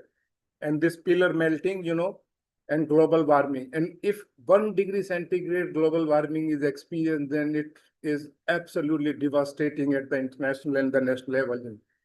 So we have to control the carbon dioxide emission, which is responsible for the greenhouse effect also, which is responsible for pillar melting, which is responsible for what is going on there in Kullu, Manali, and rest of the part of the country in Uttarakhand and Himachal Pradesh. This is all due to the basically effects of the climate change in terms of the rise in temperature. So these are few examples. And the third one I would like to quote here. The third case is related to Medellin, Colombia urban acupuncture. This is transforming a city from violence and equality to innovation and inclusion, because these are the basic problems. City from violence. Violence is big issue, you know. Inequality is also a big, inequity and equality both are big issue, you know. To innovation and inclusion. So how they have managed this particular country, you know, Colombia, how they have managed these issues and how they address this issue. So these I have taken only the three examples just to think very extensively and very deeply that how could the small nation are managing all these situations, and we are the most populous country among the world. And in the world, you know, we are at the first place. More than 140 crore people are living in our country. So we are at the first place, you know. So we have big human resource, but we are not utilizing properly the big human resource. So these are some examples like public architecture as social infrastructure. What they are doing, they are using the public architecture as social infrastructure for example, library parks and urban projects. So public infrastructure, they are utilizing very efficiently. Integrated transport connecting marginalized communities. You know, integrated transport system is very important, and this has already used in the case of the Germany, and similarly it is used in case of the Colombia. They are using this integrated transport system. With the help of this system, you can prevent, you know, you can stop the carbon dioxide emission. Carbon dioxide is a big challenge, you know. Its amount in atmosphere creating continuous problem to the human beings. So we have to check that how can reduce the carbon dioxide emission, whether it is from the automobile sector or any other sector, you know. But its increase in atmosphere, or you can say the environment, causing hazardous effect.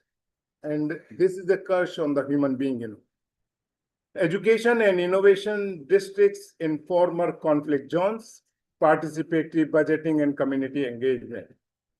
So what are the results when applying all these things? The results are like this: dramatic reduction in violence. So dramatically, we are observing a big fall in the violence. Automatically, you are not checking out the violence, but you are doing very hard work in different fields, and the result is in terms of the violence that you are able to reduce the violence. So you are not supposed to apply Indian Penal Code if you want to reduce the violence. You need to do very hard work in case of integrated transport system, public architecture as social infrastructure, education and innovation, and so many things. By working over these points, you will be able to reduce the violence, reduce the cases of the mental disorder among the human beings, especially the adult peoples, you know. So these are three fascinating examples. Probably the time given to me has already been over, so I stop here, and thank you very much for giving me this opportunity to share my views with such a wonderful lady. Thank you very much.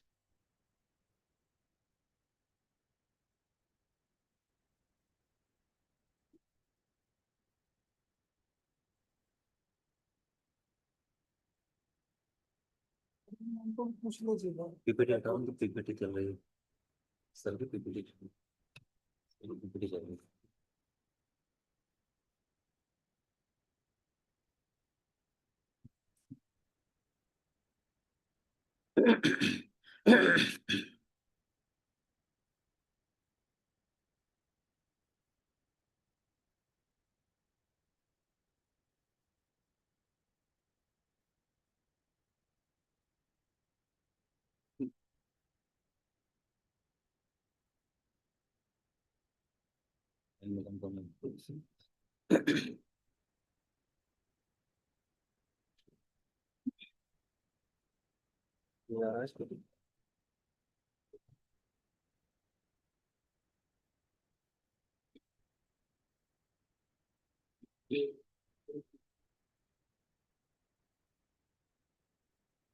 Yeah, speaker.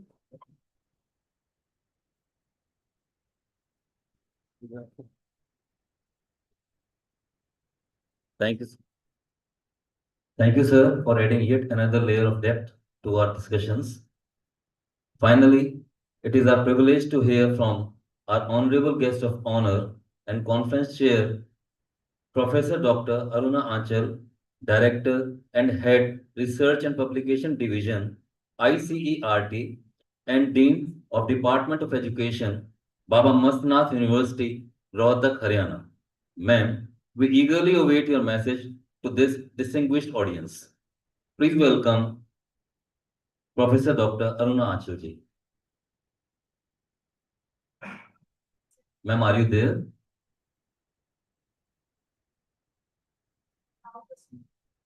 Professor Dr. Aruna Anchal ji, are you there, ma'am? Am I audible to you?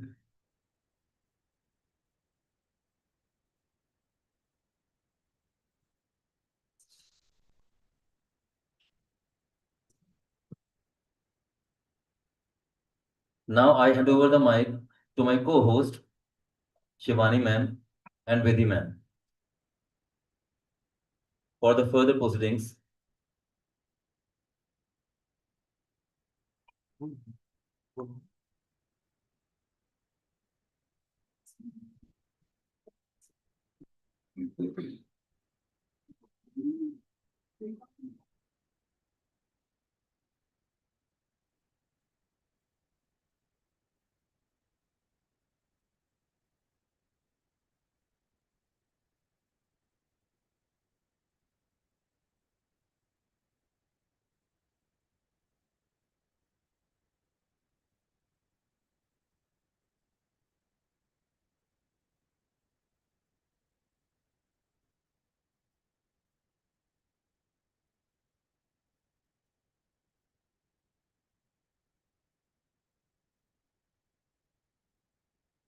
May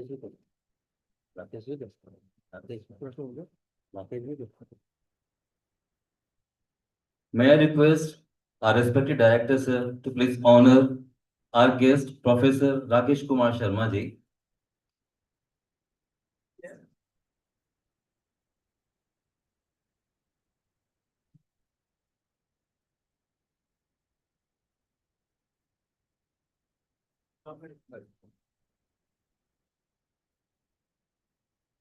Shivani ma'am, इसके बाद कुछ आप लोग करोगे ना, बुला लूँ ना क्या?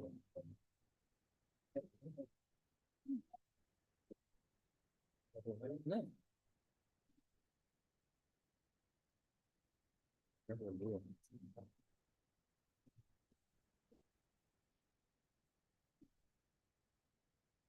तो मैं बोल दूंगा बुलाने के लिए, तो बुलाने के लिए तो मैं बोल दूंगा ना.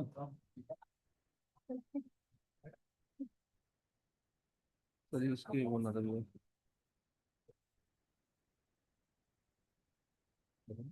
अवार्ड के लिए मैम तो पैन का फोटो पैन लाइट का कराने. ओ ये लाइट ऑन ऑन ऑन. बैठ जाओ, आ रहा हूँ आपको. अभी पकड़ो पकड़ो, अभी बोल रहा हूँ.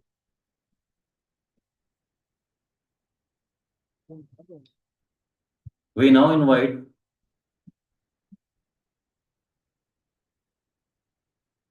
Professor Dr. Ritu Bharadwaj, Principal School of Education at Pandit Deen Dayal Upadhyay Management College, Meerut, to deliver the vote of thanks to all our guests. Please welcome Professor Dr. Ritu Bharadwaj.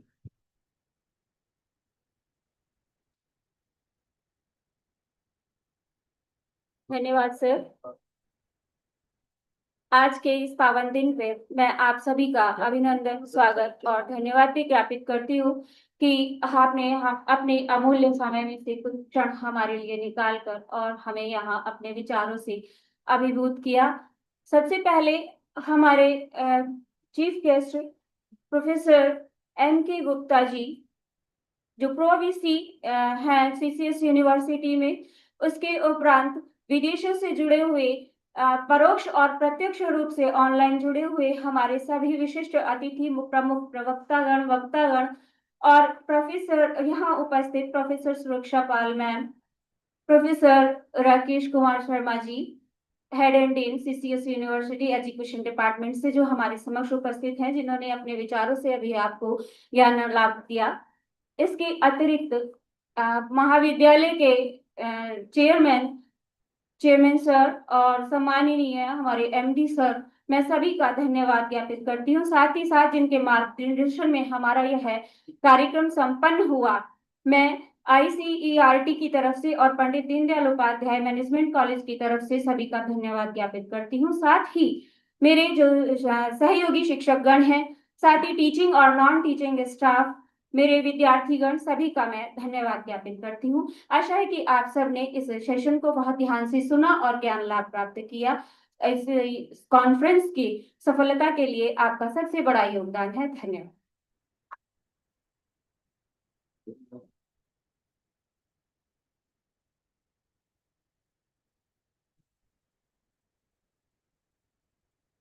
Ladies and gentlemen, it is time to honor and celebrate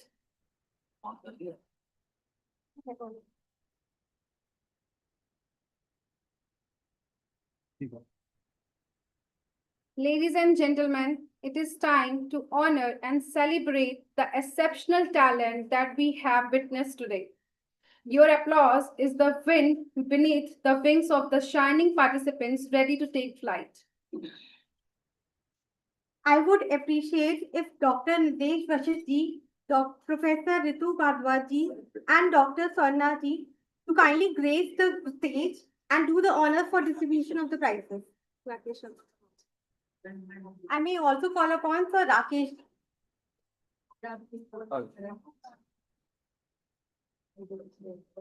Now we are proceeding.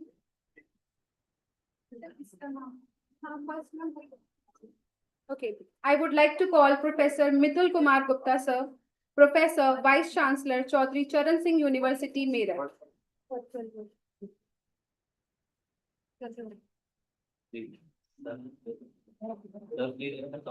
Please accept our honor, sir. Thank you. Next, we have Dr. Mayank Agrawal, Managing Director, IMT Group of College, Meerut. Then next we have Dr. Nirdesh Vashist, Director, Pandit Deen Dayal Upadhyay Management College, Meerut.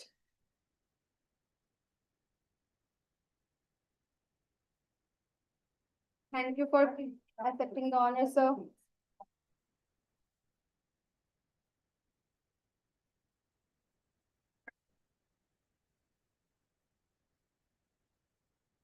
Next, we have Professor Ritu Bhardwaj, Principal, Pandit Deen Dayal Upadhyay Management College, Meerut.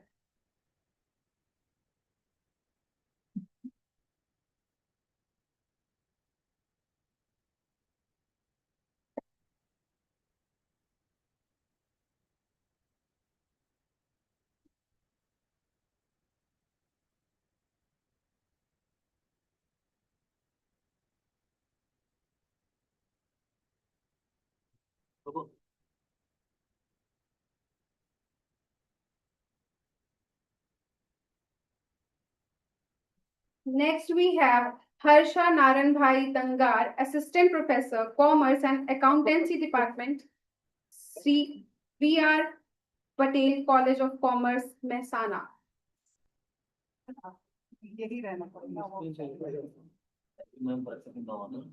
Thank you, ma'am, for accepting our honor. Next, we have Professor Dr. Shivra. Next, we have Professor Dr. Shivpal Singh, Professor and Dean, Faculty of Education, Mahavir University, Meerut. Thank you for accepting the honor, ma'am. So, next we have Dr. Jitendra Subhas Sinde, Assistant Professor, Department of Education, Dr. Baba Saheb Ambedkar, Marathwada University, Sub-Campus, Dharasev. Followed by Haji Muhammad Badrul Hadi, Assistant Professor, Department of Assamese, Juria College. Next, we have with us Dr. Sonia Maria D'Souza, Assistant Professor, New Horizon College of Engineering, Bangalore, Karnataka. Okay, congratulations to you, ma'am. Next, we have Dr. Akash, Department of Sanskrit and Ayurveda, ANU, Dipya College, Delhi University. Congratulations to you, sir. Next, we have Dr. Rekha Savnani, Assistant Associate Professor, Sankal Chand Patel College of Engineering, Sankal Chand Patel University. Thank you, ma'am. Next, we have Professor Rachna Tyagi, Professor HOD, Department of Education, Pandit Deen Dayal Upadhyay Management College, Meerut.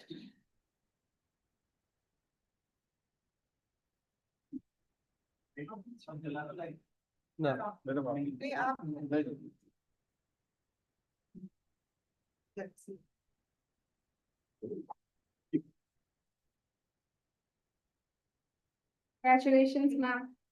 Next, we have Dr. Amit Kumar, Associate Professor, Department of Education, Pandit Deen Dayal Upadhyay Management College, Meerut.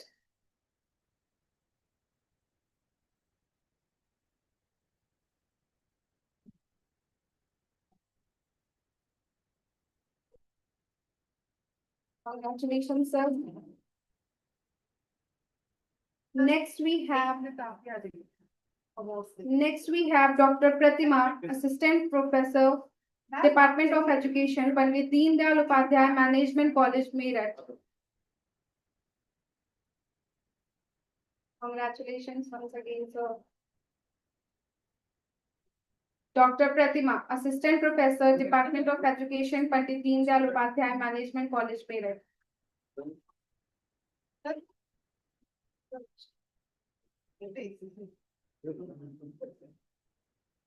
Thank you for accepting the honor, ma'am.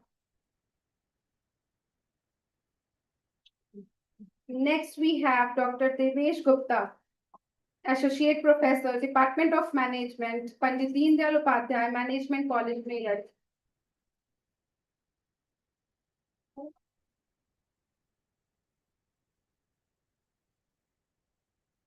Congratulations to you, sir.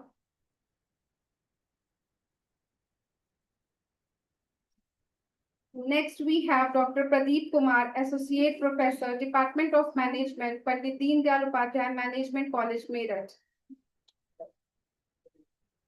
Pradeep, sir. Pradeep. Okay.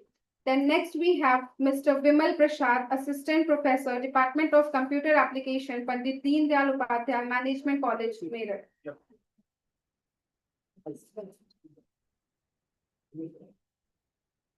Thank you for accepting the honor, sir. Congratulations.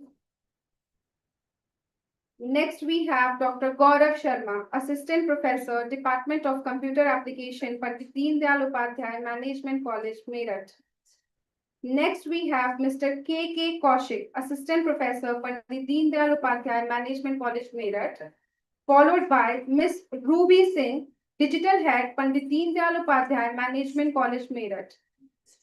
Next, we have Dr. Yogesh Saxena, Assistant Professor, Department of Management, Pandit Deen Dayal Upadhyay Management College, Meerut. Congratulations, sir.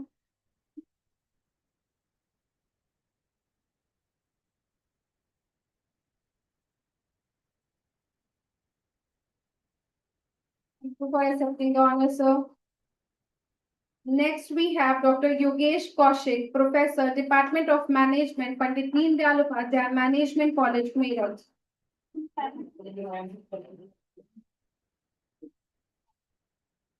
Congratulations, sir.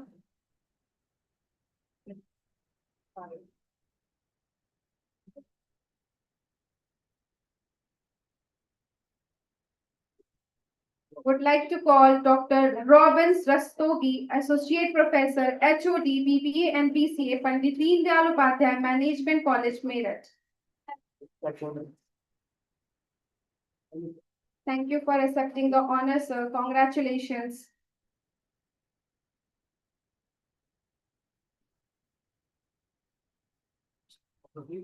Next, we have Mr. Ashutosh Bhatnagar, Associate Professor, Department of Computer Application, Pandit Deen Dayal Upadhyay Management College, Meerut.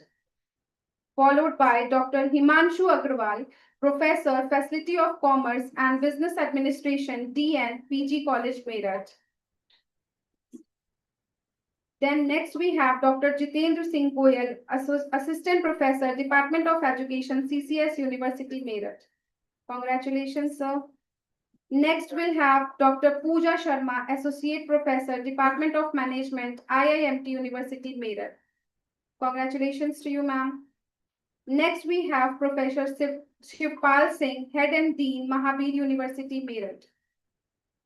Thank you for accepting the honor, sir. Next, we have Dr. Anju Bala Rajput, Assistant Professor, Department of Education, INPG College, Meerut. Followed by, congratulations, ma'am. Next, we have Professor Suraksha Bansal, Principal, Kishan Institute of Teacher Education, Delhi Road, Meerut. Thank you, ma'am. Congratulations to you. This is all. Thank you for joining us on stage, sir, ma'am. As an acknowledged leaders, your presence adds significance to the award we are about to present. Thank you. National anthem. National anthem.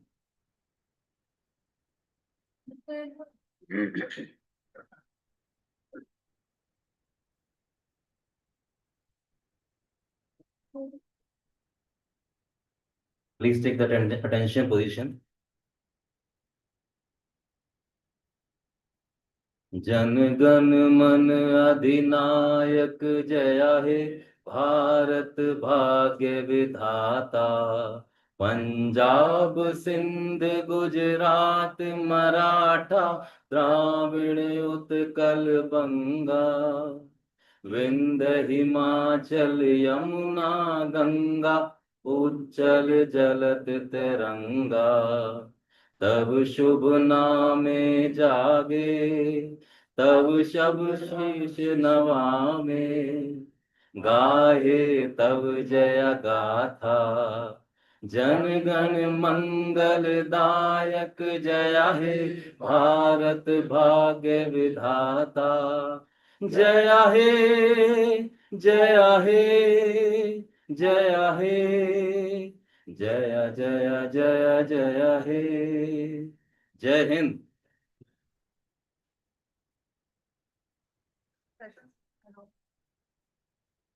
Now we'll take a small break, that is lunch break, and we will resume the session. Sir, मैं कहा था schedule में sir मैं online है आपका schedule है ना 1:30 1:30 तो लंच करने का ना सर लंच किसे करना अब तो ऑनलाइन चलेगा में जो प्रेजेंट करना चाहेगा वो यहाँ पे प्रेजेंट करेगा, ठीक है। हिमांशु जी जुड़ेंगे इसमें और मेरा वो था ना चश्मा और वो स्टार्ट कर दीजिए। ठीक है. We have the list in all the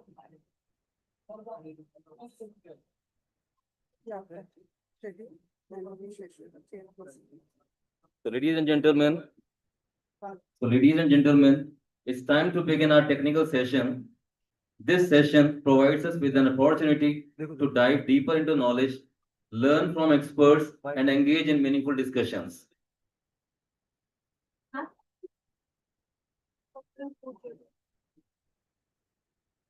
To start with the session, first of all, I welcome our respected chairperson, Dr. Himanshu Agarwal ji, Professor, Faculty of Commerce and Business Administration, DNPG College, Meerut, and our co-chairperson, Dr. Jitendra Goyal ji, Department of Education, CCS University, Meerut. Now to start with the session, may I request our first presenter, that is Ms. Sampreet Kaur. She will speak on the words how green HR can take care of employees, protect nature, and help companies grow. Please welcome Ms. Sampreet Kaur.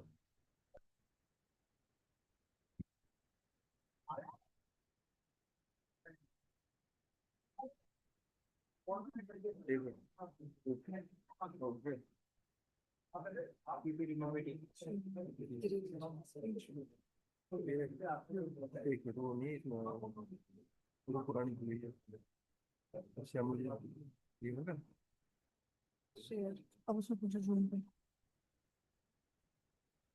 Hello sir, सुन रहे होंगे मेरी आवाज?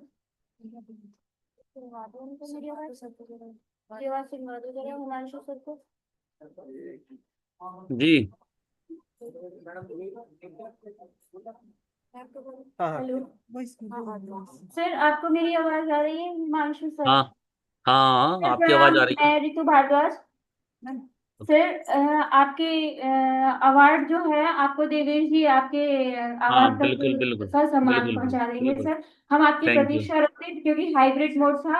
हमें ये लग हाँ रहा था कि आप उपस्थित रहेंगे सर। और अच्छा, मैं आता बात मुझको, नहीं, लेकिन आपके सूचना फोटोज यही थी। हमारे पास सामने दिख ही हाँ रहे हैं सर। तो हाँ आपका अवार्ड सर है इसमें। तो हाँ जी सेशन अवार्ड है सर, सेशन चेयर का। तो प्लीज जी सर आप एक्सेप्ट कीजिएगा। देवेश जी आपके पास में आपके आवाज तक ठीक है सम्मान हमारी तरफ से पहुंचाइए सर। ठीक है सर, धन्यवाद। Thank you. ओके।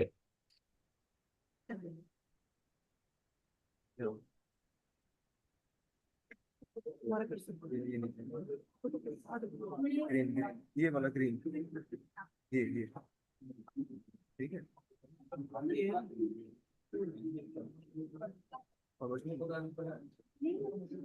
हाँ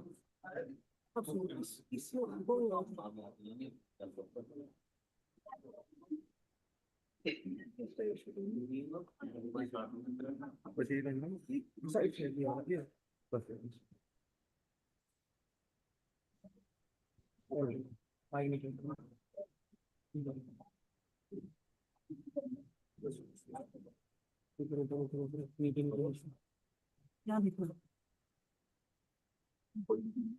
जय Hind everyone.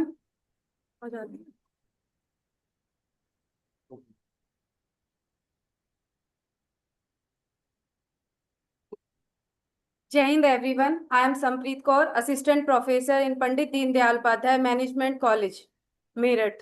My research topic is how green HR can take care of employees, protect nature and help companies grow. Abstract is Green Human Resource Management integrates HR practices with environmental sustainability. It helps organization care for employees, protect nature and achieve growth. Practices include eco-friendly recruitment, green training, paperless operation, and energy-saving measures. Benefits include higher motivation, job satisfaction, reduced turnover, and better brand value. This research shows green HRM as a dual enabler of employee well-being and organizational sustainability. This study highlights how organizations can use green HRM not only to support sustainability goals, but also to boost employees' engagement and drive innovations. It presents practical steps for implementing green policies and discuss how these efforts lead to long-term business growth. In today's competitive and environmentally sensitive world, companies that care for both people and the planet are better prepared for a sustainable future. Then introduction, environmental sustainability is now central to business strategy. HR role has expanded beyond recruitment to include environmental stewardship. Green HRM aligns with the triple bottom line, people, planet, and profit. Focus on impact on employee well-being and organizational growth.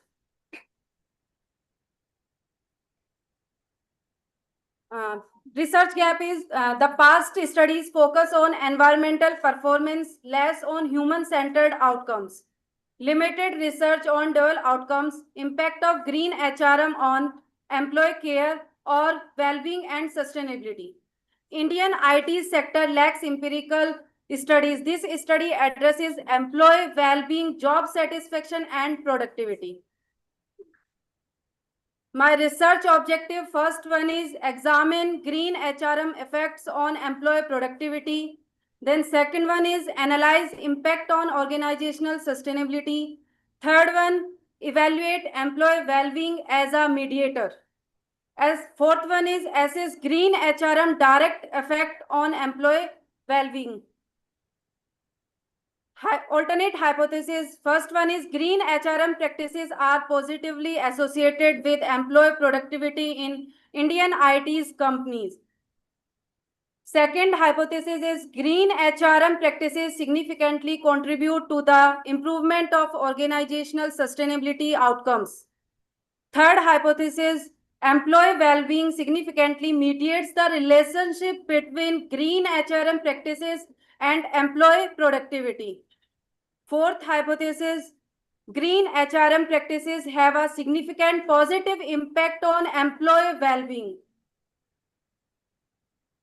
This is a conceptual framework. Independent variable is green HRM practices included recruitment, training, rewards, paperless work. Second, mediating variables, employee well-being included motivation, health, satisfaction. Dependent variables, employee productivity and organizational sustainability. This is a conceptual framework visualization. Research methodology. Quantitative design with survey, 200 ITs, employees, convenience sampling, tools used, SPSS, process macro, AMOS, smart PLS. Reliability, Cronbell, Beck, alpha greater than 0.80. Data analysis plan. First objective, green HRM employee productivity. Used statistical tools, multiple regression. Purpose is to assess direct effect. Second objective is green HRM organizational sustainability. Used statistical tool is multiple regression. Purpose is to test impact on sustainability. Third objective, mediation versus employee well-being. Statistical tools using process macro in SPSS or SEM in AMOS. Purpose is to test indirect effect of green HRM on productivity through well-being. Fourth objective, green HRM employee well-being. Statistical tool used in simpler linear regression. Purpose is to assess direct influence. This is a result.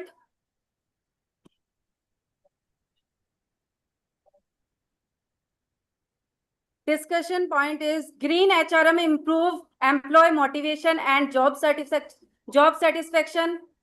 Strong link with sustainability and brand value. Employee well-being mediates productivity gains, support triple bottom line framework, people, planet, and profit. Recommendation, formalize green HR policies, encourage participation in sustainability projects, promote employee participation, monitor well-being regularly, use digital HR systems for paperless operation. Link sustainability metrics with key performance indicators. Example like for recruitment, time to hire or cost per hire. For sustainability, energy use per unit produced or carbon footprints reduction. Conclusion, green HRM is a holistic HR approach, enhance productivity and employee well-being, strengthen organizational sustainability, a balanced model for people, planet, and profit. Future-ready strategy for sustainable growth, provides both direct and mediated benefits. Thank you.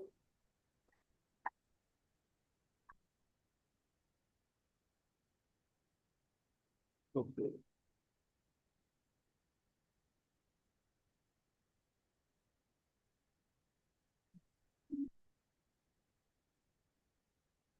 Follow.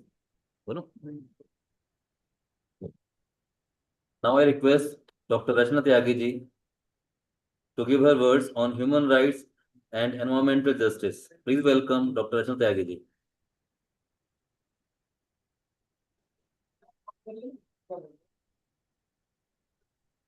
सबसे पहले आप सभी को teachers day की शुभकामना। और आज का जो मेरा विषय है मानवाधिकार एवं पर्यावरणीय न्याय, तो इस पर मैंने कुछ लिखा था, शोध किया था, तो वो मैं आपको बताने जा रही हूँ। वर्तमान सदी में पर्यावरण एक गंभीर चिंता का विषय बन गया है, क्योंकि प्रदूषण, जलवायु परिवर्तन और शहर के बढ़ते स्तर मानव कल्याण को सीधे तौर पर नुकसान पहुंचा रहे हैं। हालांकि पर्यावरण संरक्षण को पारंपरिक रूप से राज्य के नियमों और नीतिगत पहलों के माध्यम से संबोधित किया जाता रहा है, लेकिन पर्यावरण संरक्षण को मौलिक मानवाधिकारों के एक महत्वपूर्ण घटक के रूप में देखने के बाद एक महत्वपूर्ण बदलाव आया है। भारत में न्यायपालिका ने विशेष रूप से भारतीय संविधान के अनुच्छेद 21, जो जीवन के अधिकार की गारंटी देता है, की प्रगतिशील व्याख्या के माध्यम से यह बदलाव किया है। न्यायालयों ने माना है कि प्रदूषित या क्षीण पर्यावरण में सम्मानजनक जीवन संभव नहीं है। अंतर्राष्ट्रीय स्तर पर संयुक्त राष्ट्र घोषणा पर संधियों और घोषणा पर संधियों के हालिया प्रस्तावों के माध्यम से पर्यावरण अधिकारों और मानवाधिकारों को गति मिली है। संवैधानिक और अंतर्राष्ट्रीय परिप्रेक्ष्य का अभिसरण इस बढ़ती समझ को दर्शाता है कि पर्यावरण संरक्षण अब एक गौण मुद्दा नहीं रह गया है, बल्कि यह बुनियादी मानवाधिकार ढांचे की प्राप्ति का केंद्र बिंदु है। पर्यावरण और मानवाधिकारों के बीच अनेक अंतर संबंध अंतर्राष्ट्रीय स्तर पर सुस्थापित हैं। यह माना जाता है कि प्रदूषण, वनों की कटाई या संसाधनों के दुरुपयोग जैसे पर्यावरणीय मुद्दे व्यक्तियों और समुदायों के मौलिक अधिकारों के आनंद को प्रभावित कर सकते हैं। हाल के वर्षों में मानवाधिकारों और पर्यावरण के बीच संबंधों की मान्यता में उल्लेखनीय वृद्धि हुई है। मानवाधिकारों और पर्यावरण के बीच संबंधों पर अंतर्राष्ट्रीय और घरेलू कानूनों, न्यायिक निर्णयों और अकादमिक अध्ययनों की संख्या और दायरा तेजी से बढ़ रहा है। मानवाधिकार और पर्यावरणीय न्याय आंतरिक रूप से जुड़े हुए हैं। स्वस्थ पर्यावरण के अधिकार को तेजी से एक मौलिक अधिकार के रूप में मान्यता मिल रही है। पर्यावरणीय न्याय के प्रयासों का उद्देश्य यह सुनिश्चित करना है कि पर्यावरणीय समस्याओं का बोझ असुरक्षित आबादी पर असमान रूप से न डाला जाए, जिससे सभी के लिए मानवाधिकारों की प्राप्ति को बढ़ावा मिले।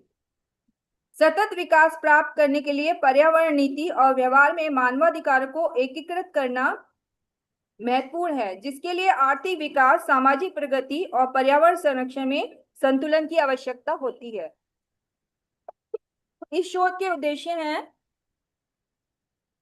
मानवाधिकार और पर्यावरणीय न्याय के अंतर संबंधों का अध्ययन करना, मानवाधिकार और पर्यावरणीय न्याय से संबंधित उपलब्ध साहित्य का गहराई से अध्ययन करना, मानवाधिकार और पर्यावरणीय न्याय के अधिकार के स्रोतों एवं कानूनी आधार का अध्ययन करना। इस शोध के उद्देश्यों की प्राप्ति के लिए गुणात्मक दृष्टिकोण अपनाया गया है।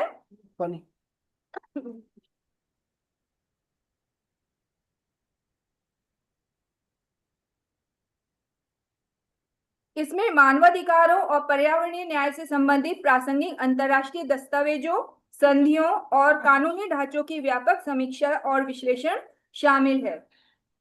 इसके अतिरिक्त रहने योग्य पर्यावरण के अधिकार से संबंधित कानून साहित्य और विद्वानों के लेखों की समीक्षा और संश्लेषण किया जाता है, ताकि विषय की व्यापक समझ प्राप्त की जा सके। जो इसके निष्कर्ष हैं वो इस प्रकार हैं।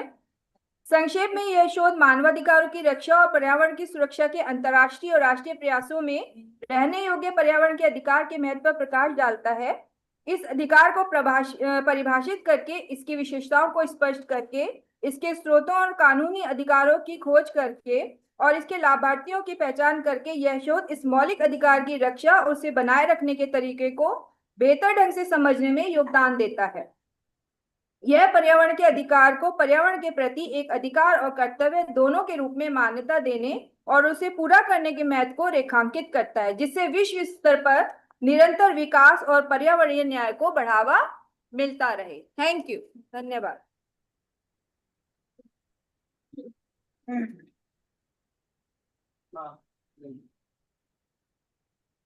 Thank you, ma'am. I humbly request all the presenters, whether it is online or offline, to kindly conclude your presentation within 4 or 5 minutes at the most. Now our next presenter is Dr. Harsha Naran Bhai Dangar. Sorry for my words. And the chapter is Impact Investing, Green Finance, and the Circular Economy Catalyst for Sustainable Development.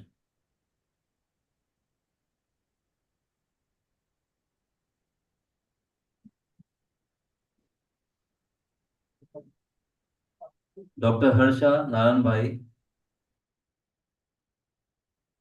please welcome us. Thank you, sir. Myself, Dr. Harsha Naranbhai Dangar.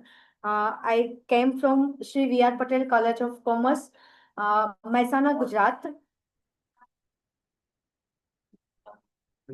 My topic is Impact Investing, Green Finance, and the Circular Economy, Catalyst for Sustainable Development.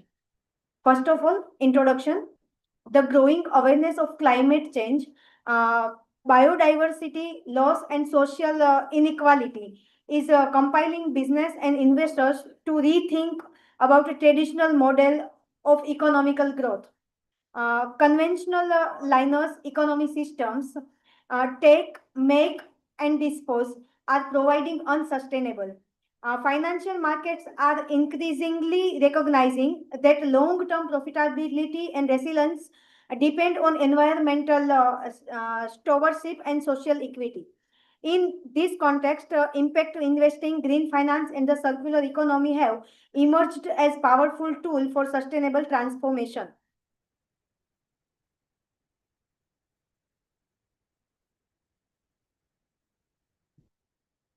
What is impact investing? Impact investing refers to investment made with the intention of generating positive, measurable social and environment impact alongside a financial return. It stands apart from traditional investing by priorities both purpose and profit. Uh, Areas of impact: climate and environment, healthcare, education, financial inclusion, gender equality, affordable housing, etc. Market growth and trend. The Global Impact Investing Network estimates the market size exceeded $1.1 trillion in asset under management AUM by 2023. Increasing participation from institutional investors, development financial institutions, family offices, and high net worth individuals. Rise of blended finance using concessional public funds to attract private capital to high impact sector. Measuring impact, impact measurement, common framework and tool, IRIS plus by GIIN, impact management project, IMP, theory of change, SDG alignment. Challenges in impact investing: impact washing, standardization issues, risk return misconceptions, limited investment opportunities. Now, green finance. What is green finance? Green finance refers to any structure, financial activities such as loans, bonds, insurance, or instruments created to ensure a better environmental outcome and support the sustainable development agendas or goals.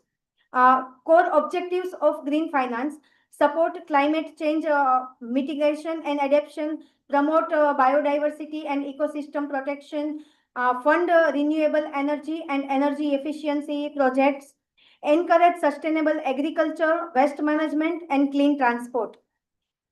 Importance of green finance in achieving climate goals. Green finance is essential for achieving the Paris Agreement goal of limiting global warming to below 2 degrees Celsius, meeting nationally determined contributions, NDCs submissions by every countries. The role of financial institutions and regulators. Banks, assets managers, and institutional investors are increasingly required to consider climate-related risks and disclose their exposure. Challenges in green finances. Despite rapid growth, green finance, and several obstacles, greenwashing, lack of standardization, high upfront cost, limited access in developing countries. Opportunity and the road ahead. Key opportunities are blended finance to de-risk green project in developing countries, digital technologies like AI and blockchain to improve transparency, public and private partnership to scale impact, green finance innovations offering climate aligned investment product for retail investors.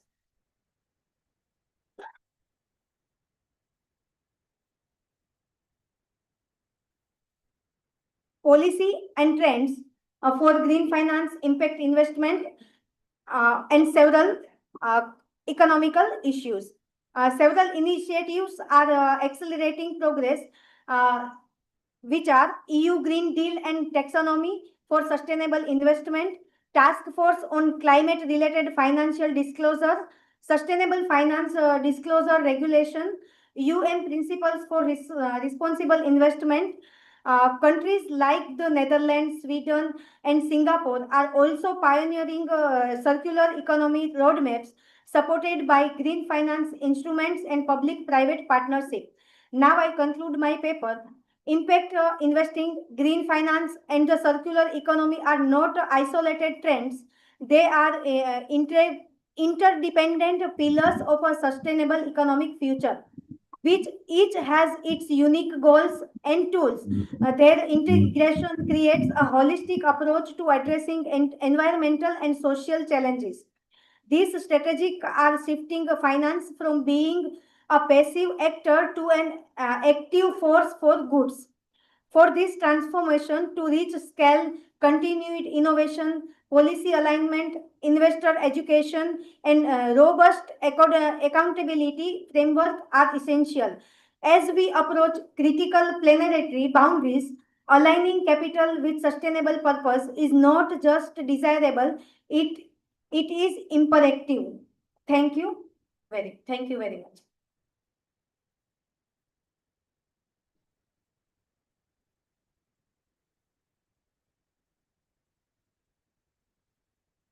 Thank you, ma'am. Our next speaker is Ms. Prachi Chaudhary. She will speak on digital literacy, AI in education, and holistic well-being. Ms. Prachi Chaudhary. Yes, sir, I'm present. Are you there, ma'am? Yes, sir, I'm there. Am I audible? Ms. Prachi Chaudhary, are you there in line? Yes. Yes, sir, I'm there. Am I audible? Am I audible? Welcome, ma'am. Yes. Am I audible, sir? Yes, you're audible.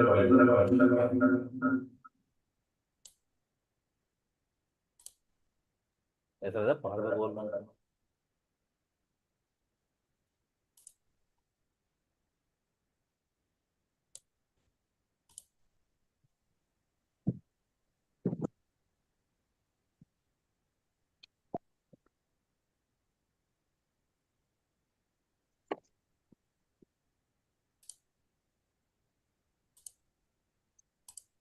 Hello. Very good afternoon to one and all present here, all the dignities, and a very happy Teachers' Day to one and all present here.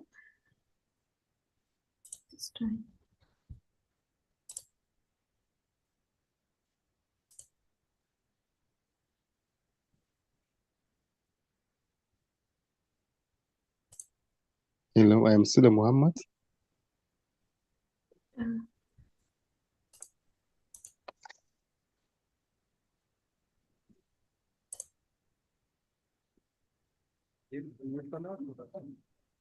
I request Mr. Sulem Mohammadji to kindly mute your speaker.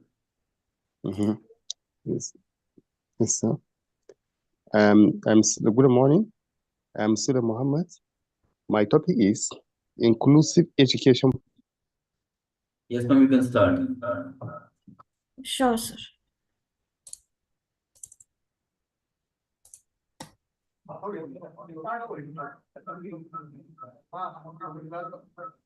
A very good afternoon to one and all present here and all the respected dignitaries. Today, I'm wishing you, all of you, a very happy Teachers' Day. And today I will be covering my topic, and the title of my topic is Digital Literacy, AI in Education, and Holistic Well-being. How AI is important in today's scenario, in today's world, and what is digital literacy, and what is contribution towards our students, towards our faculty, towards our holistic way we're going to see in this PPT format. So my name is Prachi Chaudhary. I'm working as an assistant professor in Meerut Institute of Engineering and Technology, Meerut. So these are the some contents I would like to talk about. First, I would like to talk about the digital literacy. Digital literacy, I can say it is the ability of individual and the community to give a thoroughly interaction with each others. In today's scenario, as we look forward in our life as well, we are not able to live without our phones, without our internet access. There are some activities which involve in day-to-day life, using your Aadhaar verification, using your UPI payment methods as well, we can say, and the most importantly, using your emails and different apps, we can say. So in this, we can say that these are the important aspect and how they are contributing to the lives of the student as well, because today's generation is over smart. They are so intelligent, they are knowing how to use the digital literacy for the benefits of their life as well. We can say they must be knowing about it in a proper and a guided way, how they should be contributed this and how they should know about it, like what are the pros and what are the cons of it, and what should be the criteria or the ratio of using it.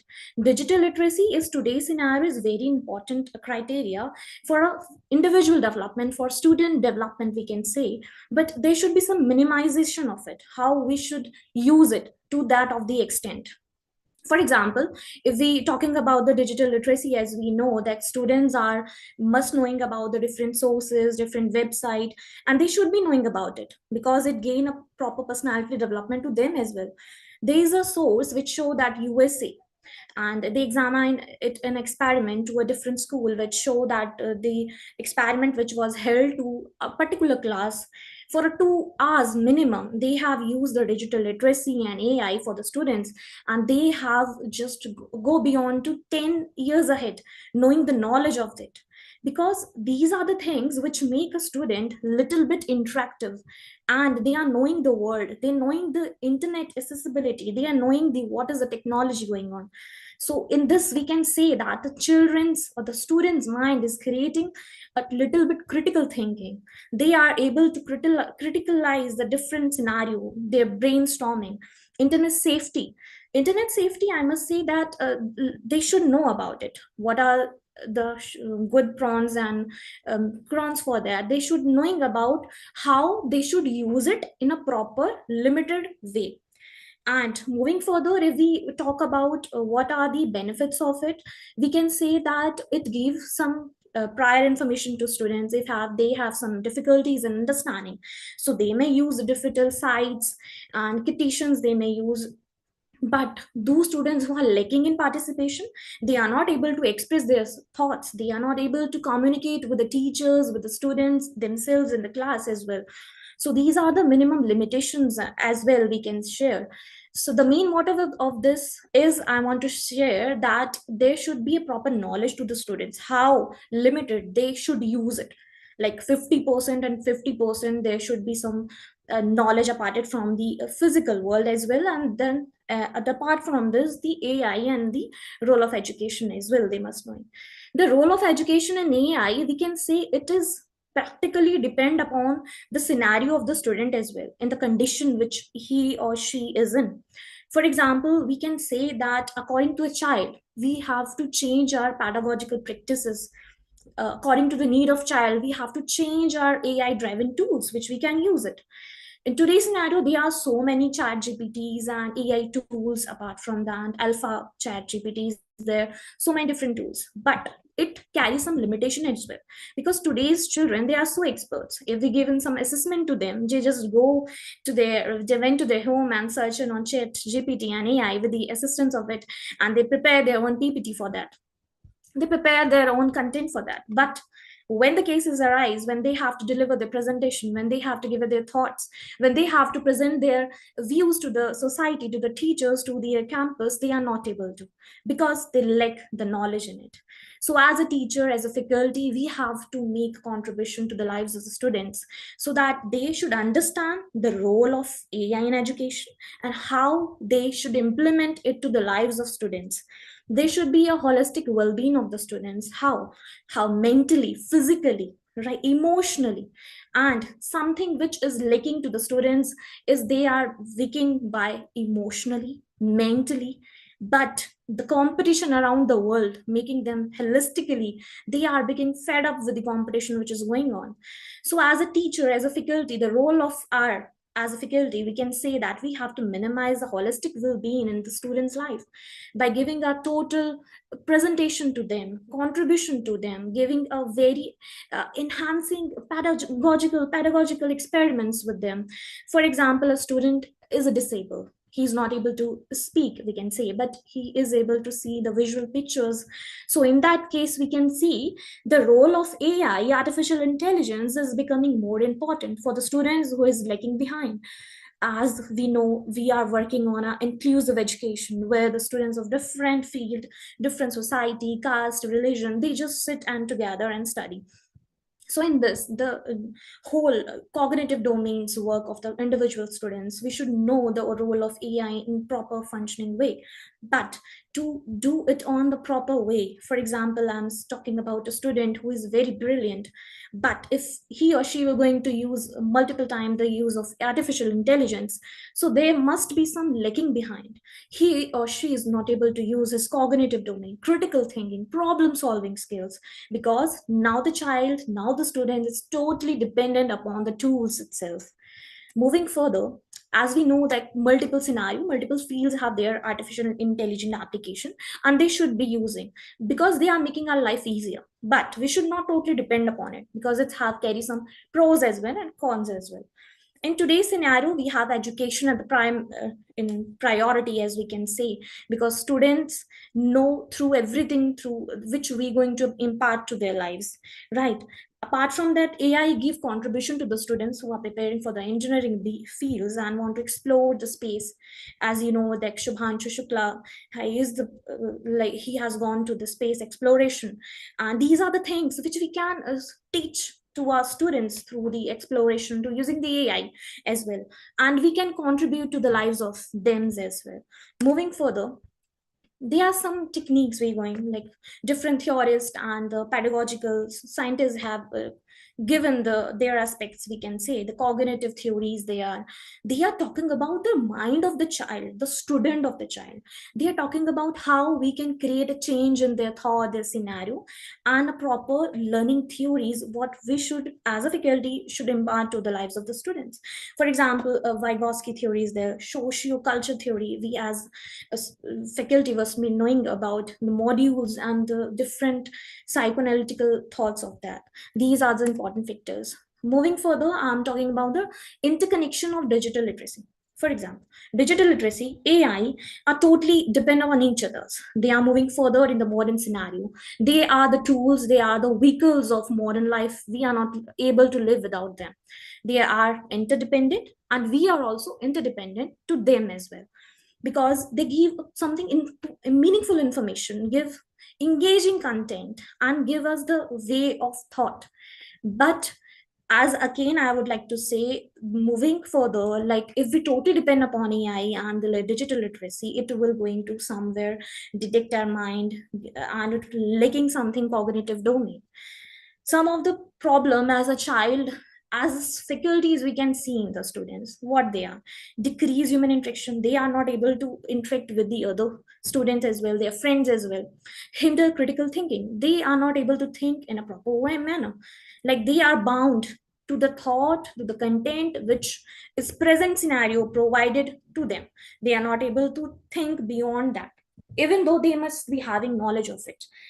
Like they is having a lack of emotional intelligence, they are not knowing about it.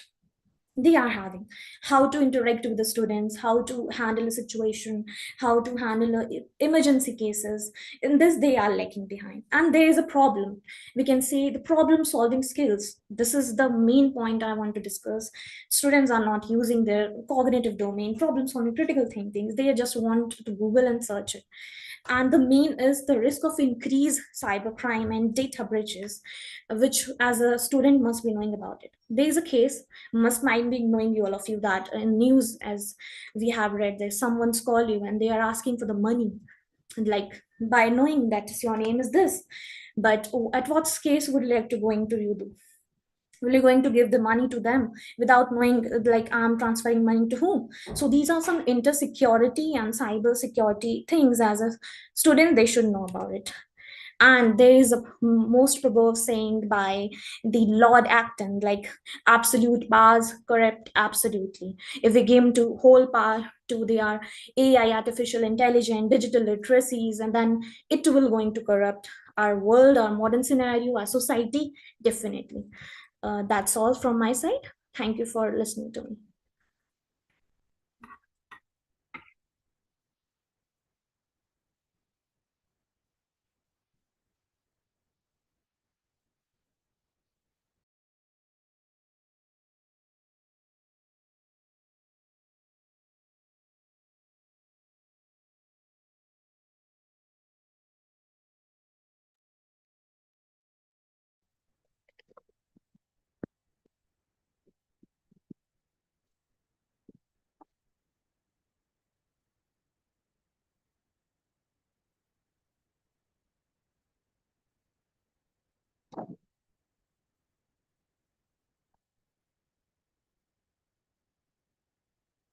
Hello.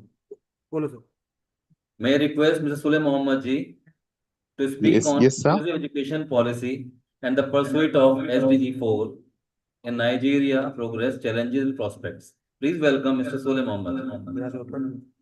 Yes, sir. Good day to you all. My name is Sule Muhammad. I'm here to present our topic, which is inclusive education policy and the pursuit of Sustainable Development Goal 4 in Nigeria. Progress, challenges, and prospects. So inclusive education has become a global educational reform, particularly in the pursuit of Sustainable Development Goal 4, which aspire to ensure inclusive and equitable quality education and promote lifelong learning opportunities for all by the year 2030, according to United Nations. In this regard, in this research, theoretical framework of social justice theory was adopted in this research, which served as a pivotal foundation in inclusive education. This theory was shaped by John Rowe, 1971. So in this seminal work, a theory argued that justice entails designing social institutions in a way that maximize benefit for the least advantaged people. So Sustainable Development Goal 4 is one of the 17 Sustainable Development Goals which were outlined by United Nations. And this objective was adopted by United Nations as part of the broader 2013 Agenda for Sustainable Development. So it focused on ensuring the inclusive, equitable, and the higher quality education, which is accessible to all individuals while fostering lifelong learning opportunities across the lifespan. So inclusive education is an educational philosophy and practice aimed at fostering equality access,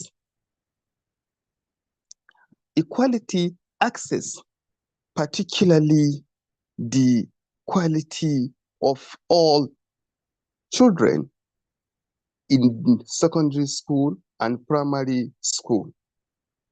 So this is fostering the equality and the access to education to all children and all learners, regardless of their physical, intellectual, emotional, social, cultural, or other personal characteristics. So the progress of this inclusive education are, number one, it promotes equality access to education. Number two, it encourages social integration. Number 3, it enhances mutual respect among the learners. 4, it improves the academic and social outcome of the learning. 5, it aligns the Nigerian with interrelated and interconnected framework. So these are the benefit or progress of inclusive education in Nigeria. While alongside, there is some challenges for this inclusive education in Nigeria. One of the challenges is inadequate funds and resources.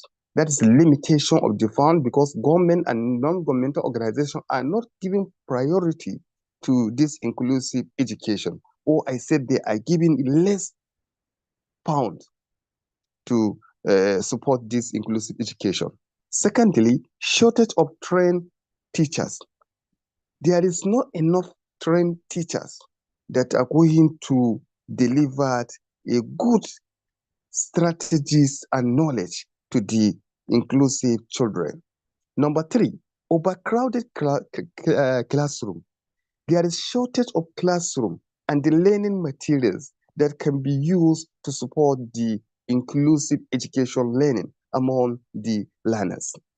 Number 4, limited infrastructure such as building, library, laboratories, etc.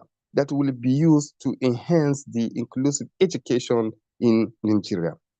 5, persistence of cultural belief and societal attitude against children with disability. Because in our society, because in Nigeria, we have about 360 different ethnic groups, which majority of them, they are neglecting the education of inclusive children, especially children that have disabilities.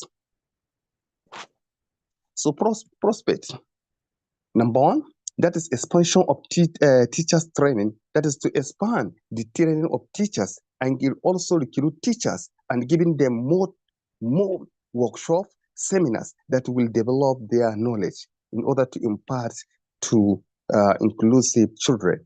Number 2, increase governmental and non-governmental collaboration that will go with each other in order to support the inclusive education and inclusive learning in the society.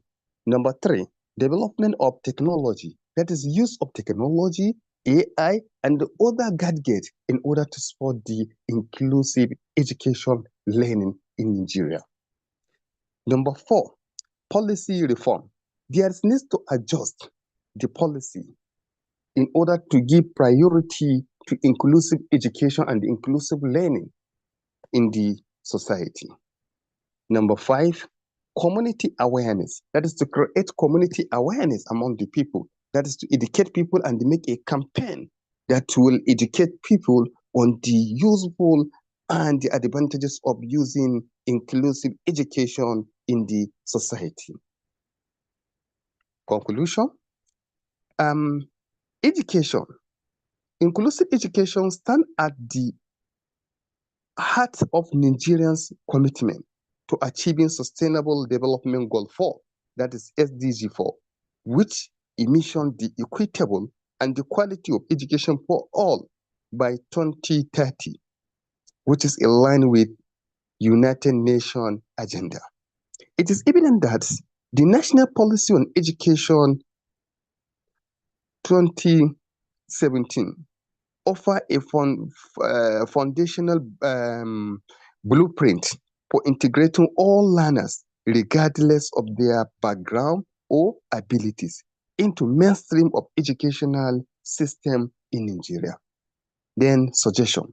So federal government of Nigeria and state government Ministry of Education should ensure that all current educational policy are explicitly aligned with Sustainable Development Goal, which means to adjust the policy to go in line with Sustainable Development Goal 4, that is the equity and access learning for all children.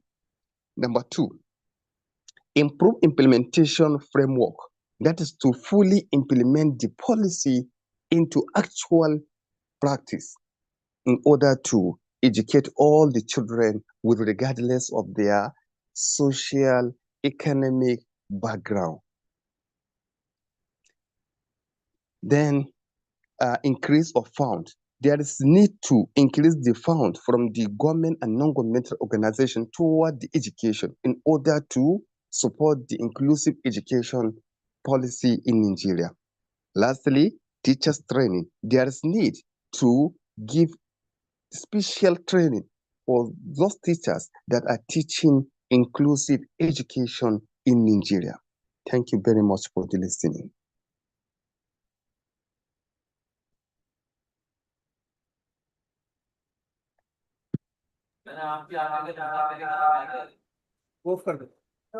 Hello. Now would like to request Mr. Deen Adamu Kanon Haki. The words he will speak for is towards sustainable development in Nigeria, examining the nexus of holistic well-being and community empowerment through social, economical, and environmental lenses. Sir, would like you to join. Am I audible to you, sir? Mr. Deen Adamu Kanon Haki. No.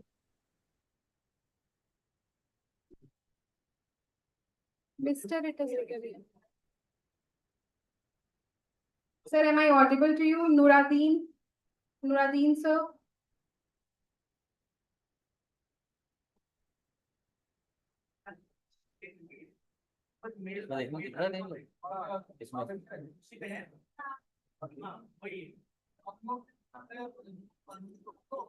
Here it is written Mr.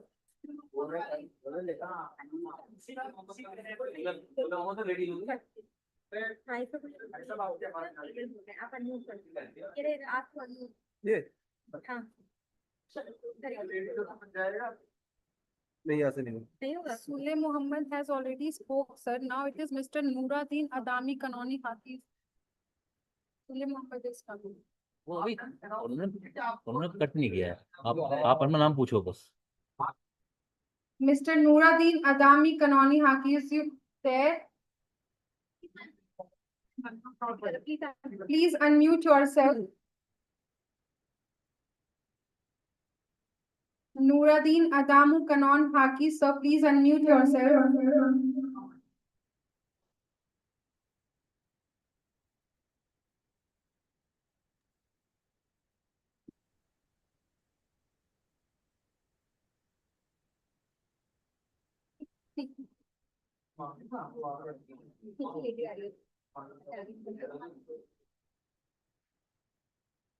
This is Sule Muhammad. He has spoken already involving this.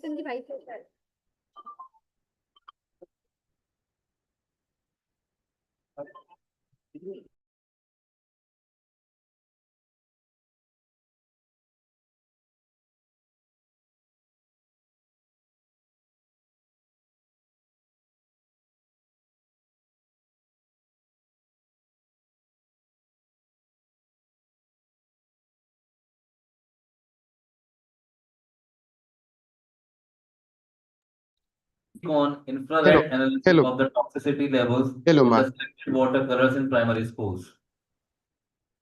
Dr. Adidesh. This meeting is being recorded.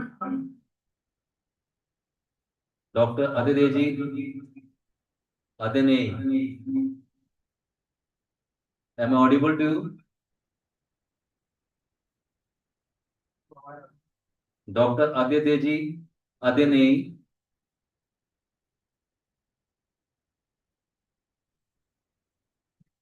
Are you there in the pool?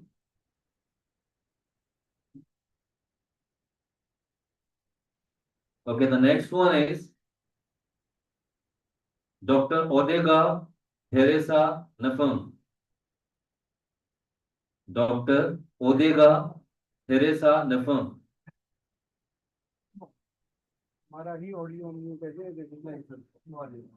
Yes, Teresa is here. Teresa Odega.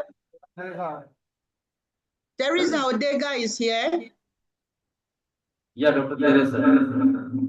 Yes, thank you, sir. Let me try to share my slides.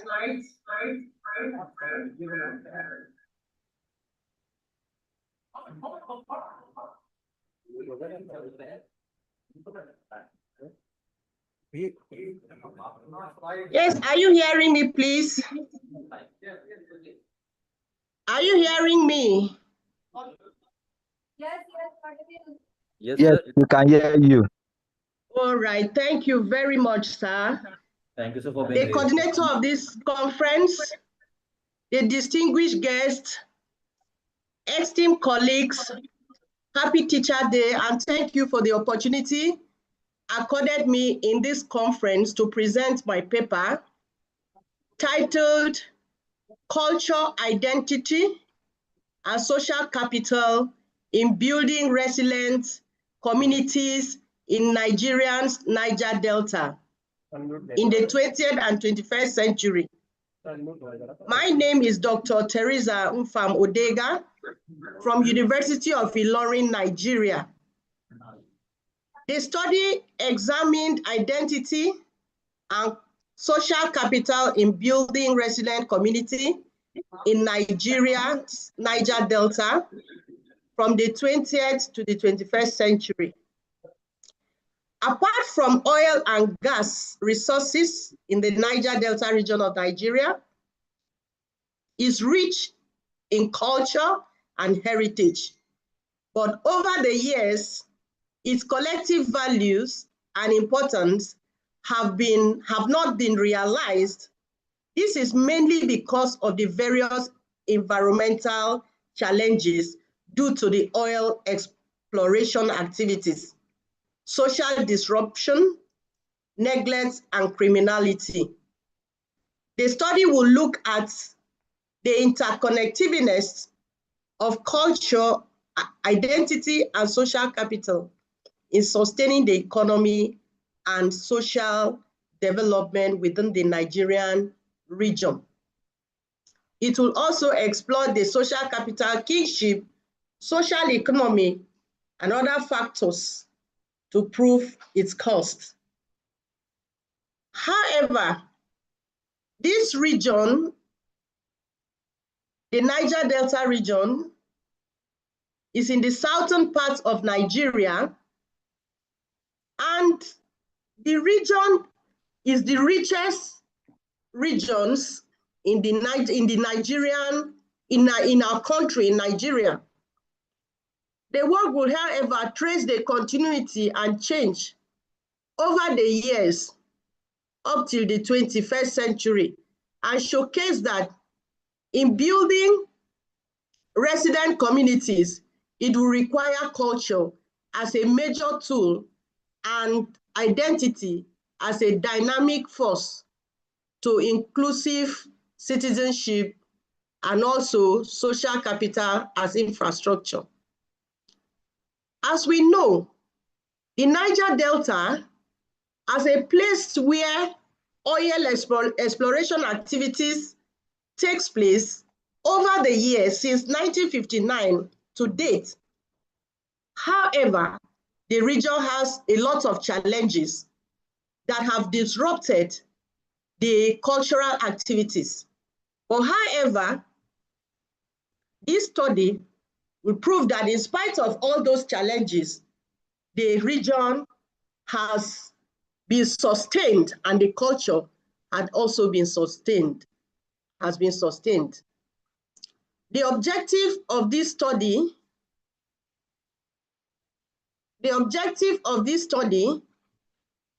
one, it will examine identity, regional interaction, and how community have fostered peace, unity, and solidarity among the indigenous people and even outside the region.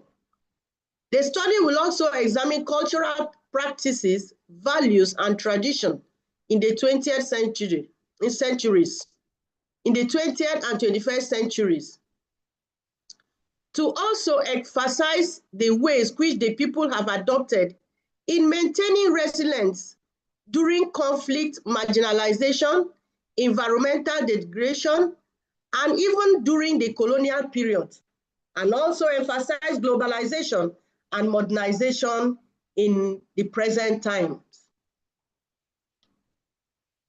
The scope of this study emphasized the understanding of cultural expression, social works, and identity on the community resilience, how it has laid its foundation to foster the navigation between cultural heritage and contemporary transformation to building sustainable development in the 20th and 21st century. Please, it's 21st century, not 20th and 21st century. It will be corrected, please.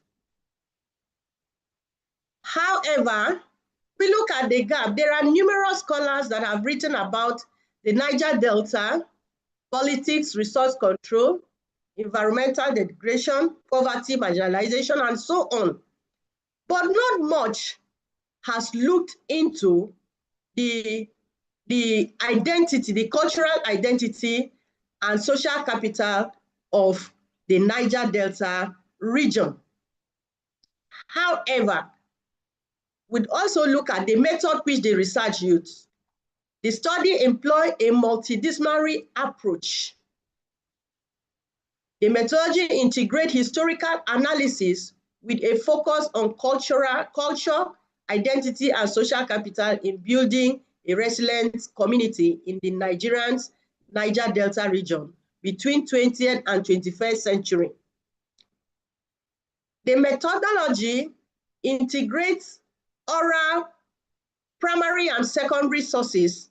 Primary sources includes oral interviews with groups and individuals and stakeholders, while secondary sources will employ textbooks, government records, etc. And other relevant materials will also be used. We'll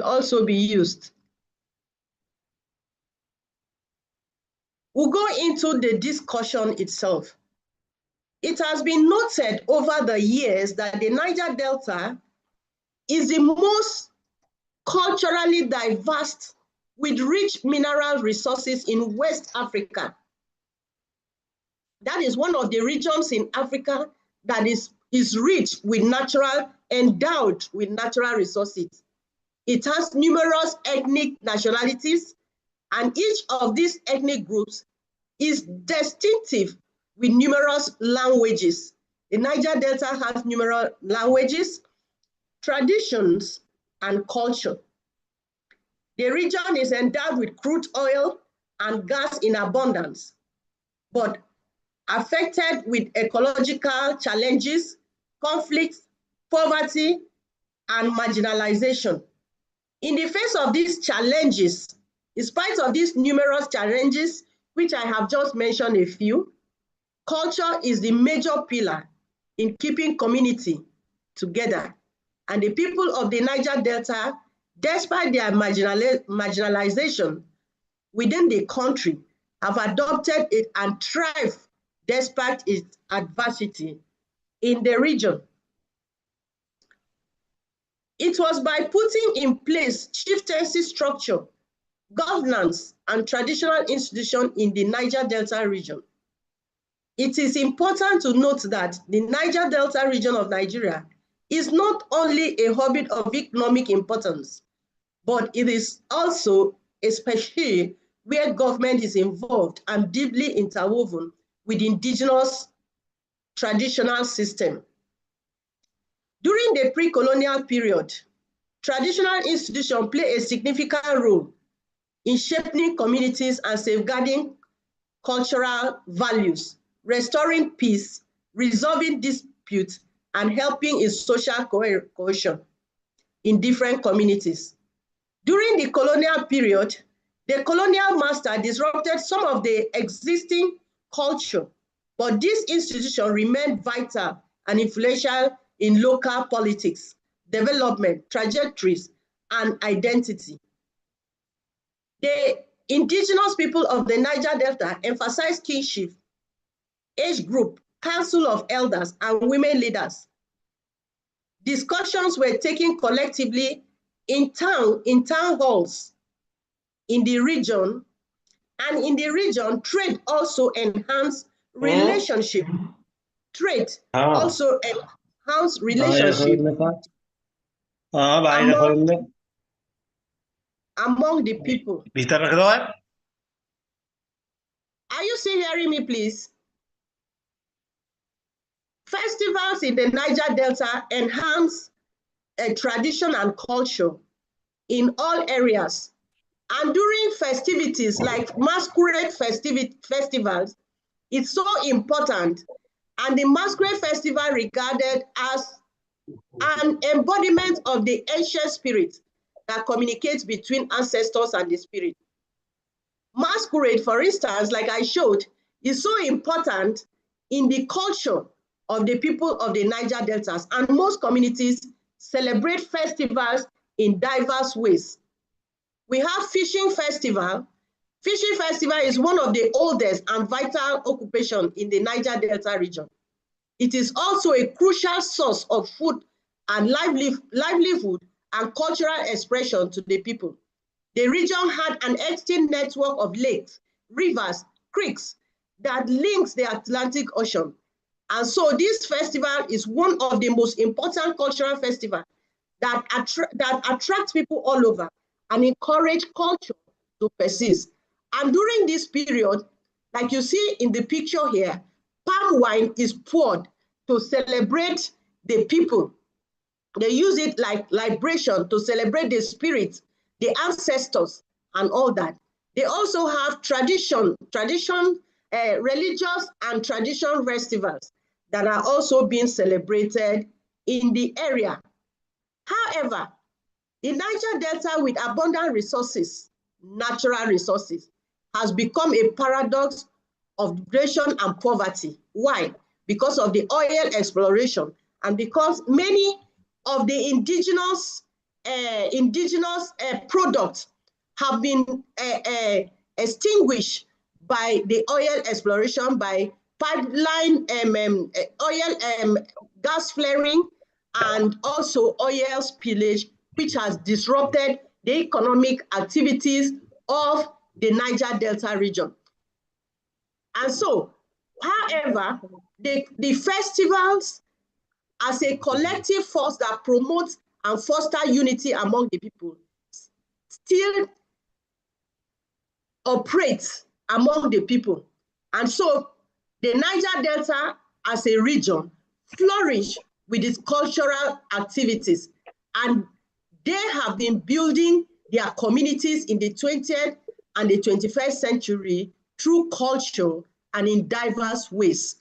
However, I want to note here some recommendations that festivals should continue as a collective identity to promote and foster unity among the people, because the government has failed in Nigeria. And so the people should take festivals and all other cultural activities to promote their unity so that communities can live together. The communities should also preserve and promote their cultural heritage, indigenous knowledge, system, languages, oral tradition, and all expressions as vital assets for resilience and for indigenous, to promote indigenous culture. It is also important to note that NGOs, media, and government should also promote and support cultural institutions. Archival documents and local practices should be preserved by governments. Cultural exchange should also be encouraged among different communities and even Nigeria as a whole. Cultural education should be embedded in the curriculum so that the children will study about culture and know how to unify their nation. Digital platforms should be used for various participation of cultural leadership and activities that foster identity building. Policymakers should make laws to integrate cultural perspective into resilience, and cultural industries such as craft and tourism should be organized to encourage economic empowerment and cultural heritage in the Niger Delta. In conclusion, The resilience of the people of the Niger Delta region of Nigeria and Niger Delta reflects their identity and ascertainment of the people to sustain their livelihood. The interwoven dynamics of culture, identity, and social capital has become clear that these elements remain a crucial tool of community resilience in the Niger Delta. Thank you for listening. I still remain Dr. Odega Teresa Mfam. Thank you, the coordinator. Thank you, ma'am. Hello.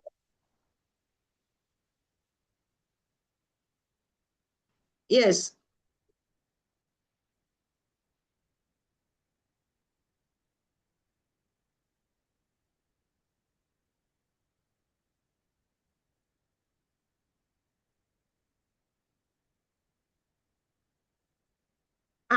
They are not hearing me. Primary school. She will be choosing the topic. Okay, the name is Dr. Adet G. Adyanini. Those who are left over, will call them at the last. Like Mrs. Nooradeen Adamu Kanon Haki, ma'am will call you at the last. Now would like to call Dr. Adet G. Adnani. The word she will speak for is infrared analysis of the toxicity levels in the selected watercolors in primary school. Am I audible to you, ma'am? Sir?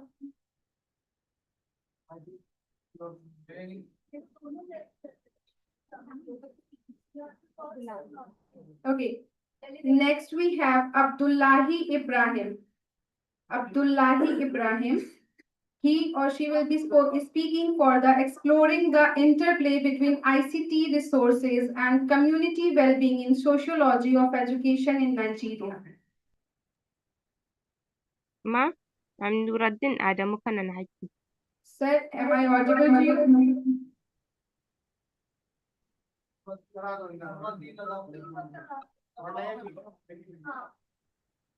Okay, I think he's not with us. Now would like to call Miss Nooradeen Adamu Kanon Haki. The word she will be presenting towards sustainable development in Nigeria, examining the nexus of holistic well-being and community empowerment through social, economic, and environmental lenses. Welcome, ma'am. You can unmute yourself. Yes. Good morning, ma. I am Nuruddin Adamu Kanan Haki. My topic is towards sustainable development in Nigeria, examining the nexus of holistic well-being and community empowerment through social, economic, and environmental lens. Introduction. Sustainable development remains a vital and urgent priority for Nigeria, particularly given the country's persistent social economic inequalities, environmental challenges, and widespread poverty. The 2030 Agenda for Sustainable Development by the United Nations, which outlines the 17 interconnected sustainable development goals, highlight the importance of harmonizing economic growth, social inclusion, and environmental sustainability as the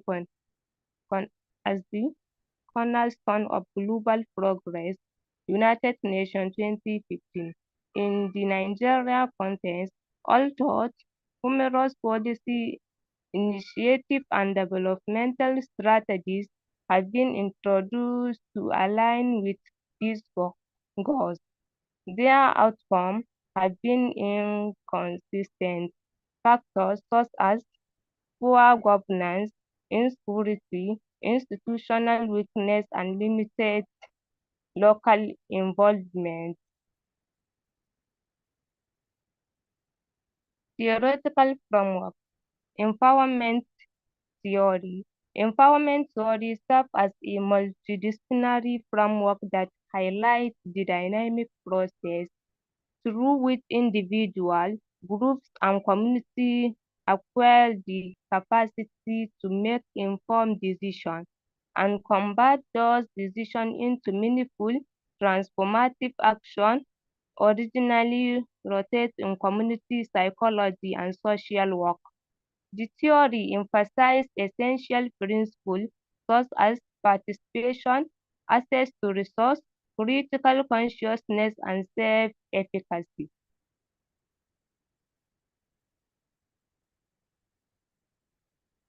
Holistic well-being. Holistic well-being represents a multi-dimensional and integrative understanding of human wellness that extends beyond traditional measures of physical health or economic status. It, it encompasses the full spectrum of life experience, physical, emotional, mental, social, and spiritual economies, and environmental, and recognizing that the interdependence of these dimensions is essential for achieving lasting human development. Rather than treating each domain in isolation, holistic well-being underscores the need for balance, fulfillment, and resilience across all aspects of life. It is both a step of being and a process of growth in which individuals and communities strive for harmony between internal needs and external conditions. Sustainable development is a strategic approach to progress that aims to satisfy present needs without undermining the capacity of future generations to meet their own. This widely accepted definition originated in the Brundtland's report by the World Commission on Environment and Development. Social well-being and sustainable development. Social well-being refers to the quality of life within the society, encompassing aspects such as interpersonal relationships, social equity, access to essential services, and human rights. Sustainable development play a vital role in enhancing social well-being by promoting exclusive policies on education, healthcare, gender equality, and protection and democratic participation. Economic well-being and sustainable development. Economic well-being encompass financial security, productive employment, equitable resources distribution, and opportunity for individuals and communities to attain a dignified standard of living. Sustainable development seeks to advance an economy that is inclusive, realistic, and environmentally responsible. Environmental well-being and sustainable development. Environmental well-being pertains to the health realities and sustainability of natural ecosystems that support life. Sustainable development directly addresses these dimensions by advocating for climate action, conservation of biodiversity, pollution control, and the sustainable use of natural resources. Community empowerment as a catalyst for sustainable development in Nigeria.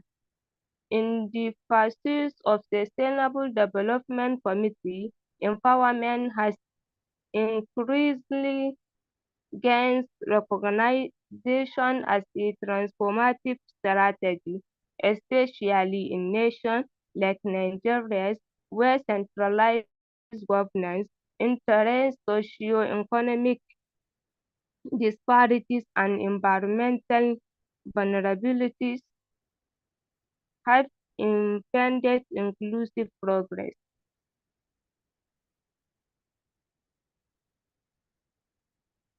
Conclusion: this research examined the nexus between sustainable development, holistic well-being and community empowerment within the Nigerian context, emphasizing the interconnectedness of socio-economic and environmental dimensions. It revealed that sustainable development cannot be effectively achieved without prioritizing the well-being of individuals and empowering local communities to participate actively in shaping their futures. While Nigeria has made notable efforts through policies aligning with sustainable development goals. Thank you, ma.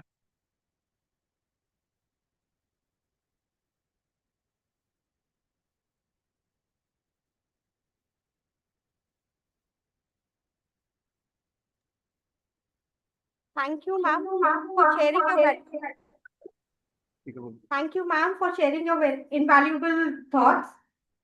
Now I would call Dr. Devesh Gupta to present his paper on financial innovation for a sustainable economy. So, please.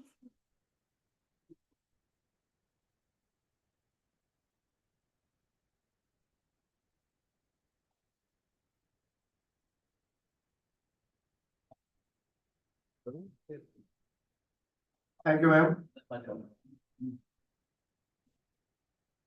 First of all, I would like to congratulate the organizers of this conference, our coordinator, our chairperson of this session, Dr. Himanshu Agarwalji. Thanks. My name is Dr. Devesh Gupta, and today I am going to give the presentation on my research paper, that is Financial Innovation for a Sustainable Economy. So, the agenda of my paper is the objectives are the imperative for financial innovation, key innovations and their impact, to explore some instruments, technologies and new models, the real world applications and insights with the help of some case studies, and the challenges and the path forward. So, the imperative for financial innovation. Financial markets are uniquely positioned to address the sustainability transition by financing clean energy, green infrastructure, and sustainable business practices. The sector directly supports the achievement of global objectives such as the United Nations Sustainable Development Goals. Recent research spotlights key pathways by which financial innovation can facilitate this transition, especially in bridging funding gaps, creating new risk-sharing mechanisms, and leveraging digitalization for better decision making. The key financial innovation advancing sustainability, the green bonds and sustainability linked instruments. These bonds fund projects with environmental benefits, renewable energy, energy efficiency, clean transport, and more. So, this global cumulative issuance of green bonds has surpassed $1 trillion, underlining their growth impact on capital markets. Then the ESG, environmental, social, and governance, integration and impact investing. The criteria along with impact measurement standards which help investors and corporations align strategies with long-term sustainability considerations.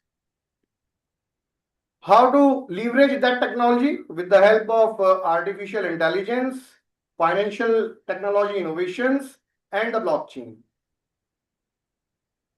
So, the new frontiers in risk management, the new risk management tools, enhanced scenario analysis, climate risk stress testing, and insurance innovations support financial institutions in quantifying and managing climate-related risks. Green fintech companies, the social banks, and peer-to-peer sustainability investment platforms expand access to sustainable finance, especially in Global South. Some of the case studies and the conference relative relevant themes.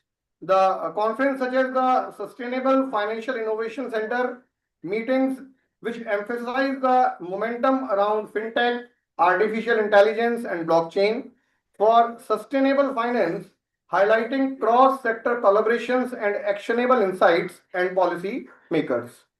Some are the barriers and opportunities. While innovating unlocks new financial potentials, barriers like high transition costs, regulatory gaps, and insufficient institutional frameworks in developing economies must be addressed for wider impact. So the challenges and the future directions, we need to bridge some gaps, addressing issues like greenwashing, inconsistent ESG data, and regulatory uncertainty. Some standardization, advancing global standards for measuring sustainability impacts and reporting, scaling green fintech solutions beyond pilot phases to achieve wider adoption, and developing some models that reach undeserved communities and foster equitable development. The path forward, we need to deepen cross-border and cross-sector partnerships for knowledge transfer and capital flows. There should be continuous research, and we need a policy support mechanism. The conclusion and the next steps, the financial innovation is indispensable to achieve a sustainable economy. Through creative instruments, advanced technologies, and inclusive business models, the financial sector becomes an engine for climate action, inclusive growth, and long-term resilience. Continued research, dialogue, and experimentation, as facilitated by academic conferences, will help the sector refining tools and ensure financial markets serve as true partners in global sustainable development. Thank you. Thank you very much.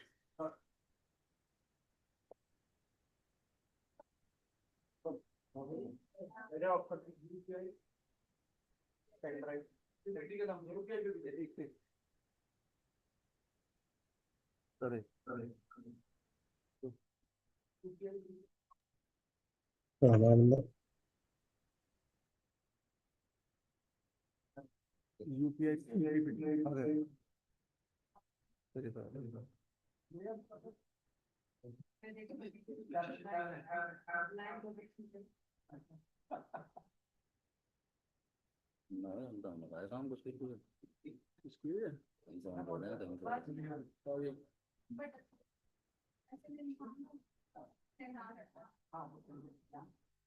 Thank you, Devesh sir.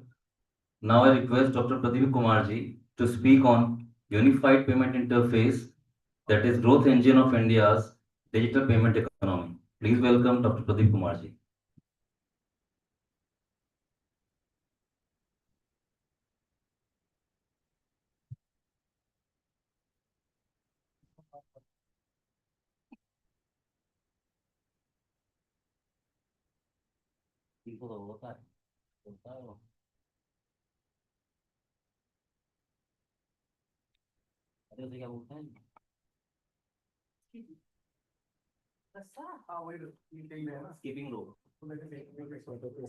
So, good afternoon to all the dignitaries, my dear colleagues who present over here. So the title of my presentation is Unified Payment Interface, that is UPI, Growth Engine of India's Digital Payment Economy. If you go in background, India has been the witness of so many incidences in recent years that have influenced the society, country, and the entire world as well. These include developing anti-COVID vaccines, implementing new tax regime GST, PM Surya Ghar Yojana, that is solar panel energy scheme, launching various digital payment methods like UPI, RuPay debit card, etc. India has emerged as the world leader in fast payment markets as per the International Monetary Fund study. India has transformed itself towards becoming digital economy. At the center of this transformation is the Unified Payment Interface, that is UPI. UPI was launched in 2016 by the National Payment Corporation of India. Today, more than 18 billion transactions are processed by UPI every month, used by more than 490 million individuals and 65 million merchants, connecting with a network of 675 banks on a single platform. Today, UPI accounts for 85% of all digital transactions in India and approximately 50% of global real-time payments. Before UPI, what was the mode of payment? Basically, there were few methods like closed loop systems. Digital payments were confined to individual platforms or banks. For example, a wallet user could only transfer money to another user within the same wallet's ecosystem, not to a user on a different platform. Second, lack of interoperability. There was no common platform to connect different banks and fintech applications, making seamless real-time money transfers between users of different services impossible. Limited accessibility, as many people lacked access to banking services and digital payment systems were not as simple or accessible to the common man as they are today. Complex, slower transfers, while systems like NEFT and RTGS existed for fund transfers between banks, they were not real time and were considered more complex for everyday digital transactions. Interoperability, the base of UPI. This is the ability of different systems to work together seamlessly and has been instrumental to the success of UPI.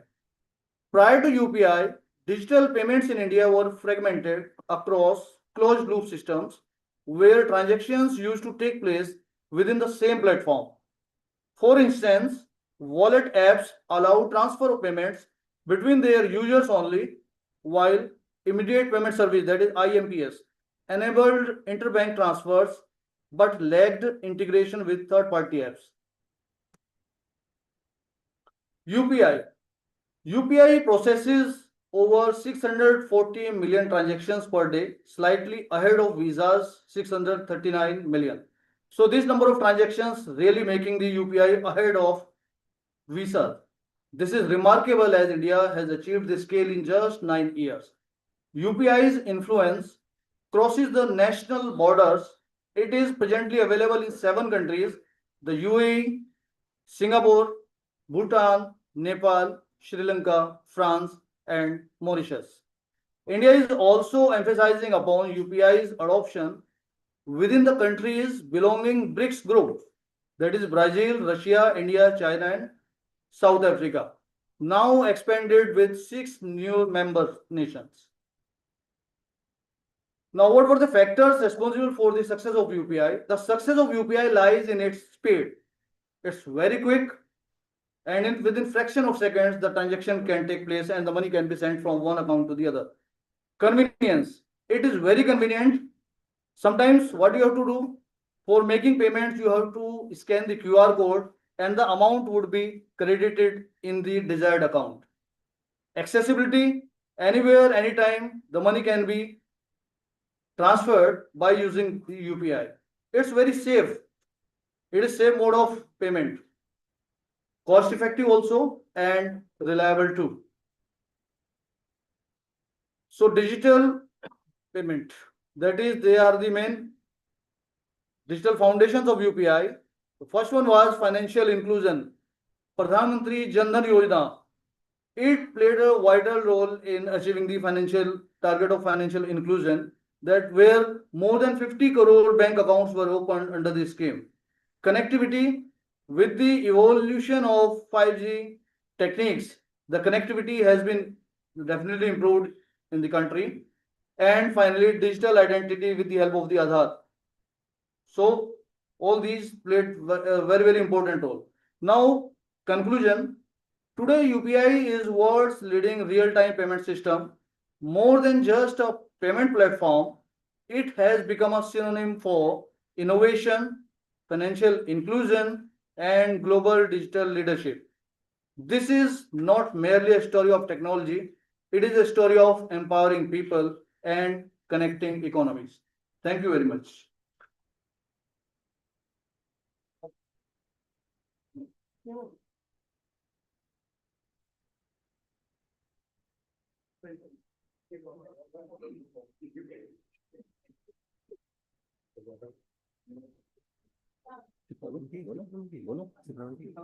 बोल दो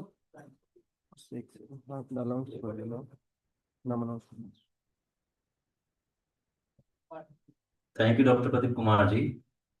Now may I have the privilege to call Ms. Shipra Sharma ji to speak on harnessing AI and big data analytics, shaping the future of healthcare in India. Please welcome Ms. Shipra Sharma ji.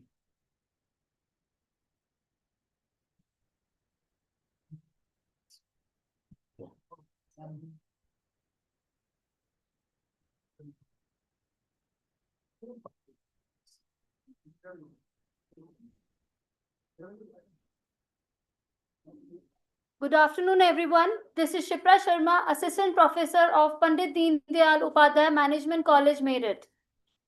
So, abstract, AI and big data transformation, it is used for the reshaping and industrial grievances in the society. When we talk about the big data analytics as BDA, which used to handles for the scaling purpose, for the diversity, and for hidden pattern, like our society is facing all about, whether it is for the healthcare purpose, for their issues in the society, enhance for the automation, personalization, and accuracy. BDA also converts for raw data and actionable insights. It also deals with the 5 V's, which are volume, velocity, variety, veracity, and value. Now, AI is for engine of insight, and which we talk about the big data, it is for the fuel for innovation. The transformative role for healthcare in the societies are predictive diagnostic, medical imaging, genomics, telemedicine. Now, the objective for our topic is examining AI and big data role in healthcare transformation. It is for the analyzing for the global best practicing in the Mayo Clinic, Ping in China, NHS UK, which identify barriers to adoption in India. The purpose for the ethical, human-centric framework. Now, which we talk about the objectives. Now here comes the research gap, which is for limited India-specific adaptation studies. It talks about the policy, privacy, and indigenous innovation underexplored. Now, when we talk about the research objective, here comes the hypothesis which we talk about. AI BDA improves the outcomes. Global best practices help sustainability. Barriers, privacy, cost skills gaps. Ethical framework which increase as the trust issues also. The methodologies for the research are qualitative, literature review, thematic analysis. The thematical analysis all talk about the healthcare issues which the problem are faces in the cancer, in the cardiovascular activities. It can be in the rural access and the privacy purpose also. It talks about the policy reviews, GDPR, HIPAA, NDHM. Now, the key findings which the research we need for in the big data analytics are, we need for the transformation, we need the diagnostic also, telemedicine and epidemiology. The Indian concept, when we talk about the Indian in the 1.5 million society, we are having the hospitals which are providing the facilities like e-Sanjeevani, NDHM, and the strong potential also. The challenges which the people are facing are fragmented for adoption, the weak infrastructure, and the skills shortage which the people are forcing more. Now, the challenges are data privacy and circumspection, algorithmic bias and fairness, explainability and clinical accountability, cost and infrastructure gaps, regulatory and sustainability issues. The recommendation to be given by the societies are promote PPPs and indigenous solutions, strengthen digital health infrastructure, advance frontier research, development ethical framework, ensure inclusivity and affordability. The conclusion for the AI and big data will be like the necessities, activities, and the strategies to be followed personally and in the Indian healthcare societies, potential improvement in the accessibility, in the detection, in the optimization for the hospitality also. Needs, the trust issues, the ethics, the affordability should be there. References, Mayo Clinic, NDHM, Ping and Good Doctor. Acknowledgement, Pandit Deen Dayal Upadhyay Management College, Meerut. Thank you.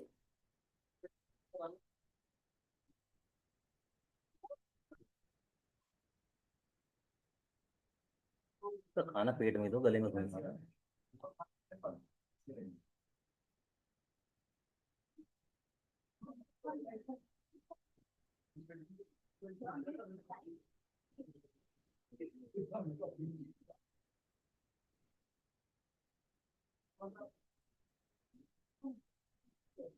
Thank you, Shilpa Sharma ji.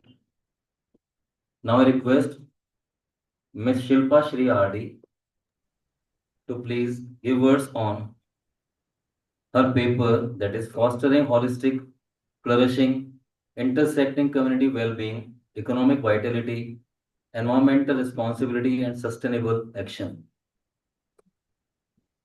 Good afternoon, sir. Ms. Shilpa Shri RD. I am audible, sir. Is it I am audible? Yeah. Yes, ma'am, you are audible. Yeah, good afternoon, sir. My name is Shilpa Shriyadi. I am a research scholar. I am pursuing my PhD in Karnataka State Open University. A warm greeting to Happy Teachers Day to you all, sir. It's my immense pleasure to be a part of this occasion. Now I would like to present my PPT, sir.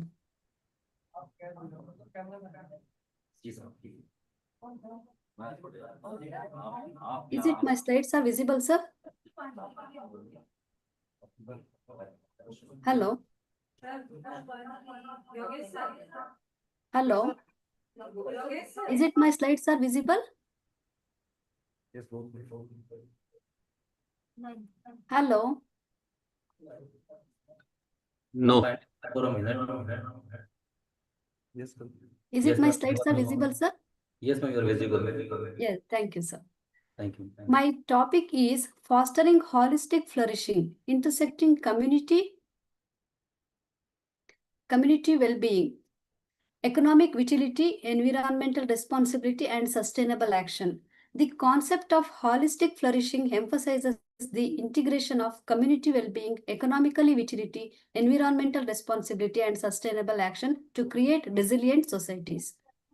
Ma'am, your screen is not visible. Sincerely. PPT. Ma'am, your PPT is not visible. Okay, just a minute, sir.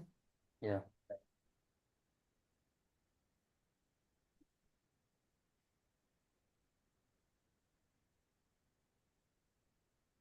Now, sir? No, ma'am. पहाड़ पे खड़ा हूँ, पहाड़ पे। Now, sir? No, ma'am. Yes. Yes, ma'am, it is visible now. Yeah, thank you very much, sir.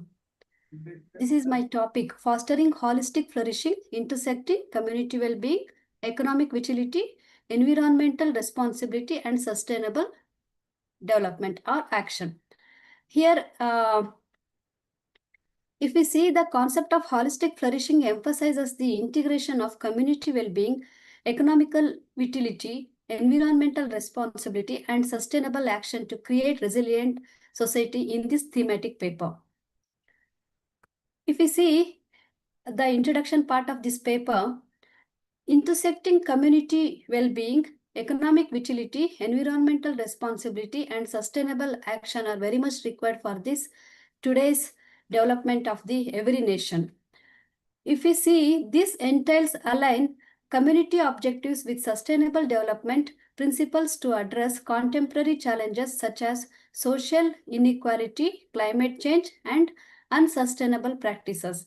Fostering holistic flourishing requires an integrated approach that sees community well-being, economic vitality. Vitality means lifelong, or it gives the pleasure to the life. Environmental responsibility and sustainable action as intervened. By embracing this perspective, societies can cultivate environments where individuals, economies, and ecosystems thrive together, paving the way of sustainable and prosperous future for all. The four pillars of the holistic flourishing: community well-being, sustainable action, economic vitality, environmental responsibility. If we see, the community well-being encompasses physical, emotional, social, and cultural dimensions of the health, empowerment through education, active participation in decision making, leveraging local wisdom and resources. If we see the sustainable action, implementation of efficient practices, resource efficiency, equitable distribution, long-term planning.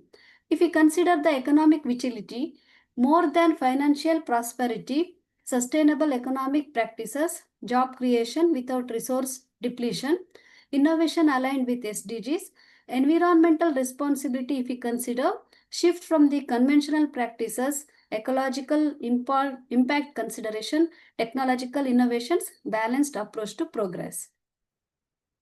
Why this integration matters? If we consider the traditional development models often prioritize economic growth at the expense ecological and social considerations. Current challenges require a paradigm shift towards holistic policies that incorporate, whereas community level resilience, adaptability, and changing to conditions, innovation in sustainable practices. Resource scarcity, climate change, and enduring societal inequalities have made this integration crucial, according to Kumar et al. One of the study recommended this. If we see the responsible tourism, a case study, balancing act, sustainable practices, community engagement. Responsible tourism acknowledges the interdependence of social, economic, cultural, and environmental domains, such as influencing the community level satisfaction, according to Matthew and Nimi in 2021. Sustainable practices, if we see, including waste reduction, eco-friendly infrastructure, energy and water conservation to minimize environmental impact while maintaining economic benefits. Community engagement. Britain's tourism sector demonstrates comprehensive models that facilitate economic sustainability while ensuring community involvement and environmental care, according to Karaskin et al. 2025. Local engagement in fragile ecosystem. Ladakh Trans-Himalayan region. Here, community-driven efforts highlights the importance of local engagement and cultural preservation for fostering economic stability while safeguarding the environment, according to Wani et al. 2025. Community-managed homestays, wildlife tours led by local guides, heritage conservation initiatives, alignment with multiple sustainable development goals.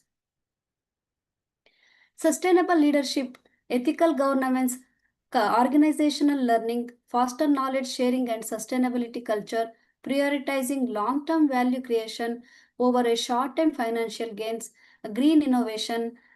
All these are the few requirable leadership qualities with respect to sustainable development goals. Sustainable leadership plays a crucial role in advancing sustainable development by aligning business strategies with environmental, social, and economic sustainability goals, according to Rosario and Bochat in 2025. Inclusive policies for community well-being. Successful urban examples, inclusive park designs in Thailand, Thamstat Water Sports Center near Bangkok, Promise neighborhoods in the US, education center community revitalization, community gardening in Baltimore urban as OSS, fostering trust and cooperations. The key benefits of these are promotes equity and participation, foster urban revitalization without displacement, stimulate inclusive economic growth, enhance green resilience in cities, improves tax system for equity. Corporate strategies for sustainability. ESG, environmental, social, governance. Incorporating ESG principles enhance firm's long-term value and resilience, according to Toa et al. 2022. CSR, Corporate Social Responsibility, precursor to sustainable environmental practices in manufacturing firms, according to Daza et al. 2024. SDGs, Sustainable Development Goals, dynamic capabilities can bolster sustainable development by blending economic growth with environmental stewardship, according to Francois et al. 2024.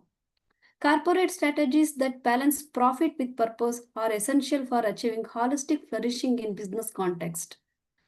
Integrating cultural heritage. Cultural identify the traditional wisdom are not obstacles to progress but valuable resources for sustainable development. Cultural preservation as sustainability driver.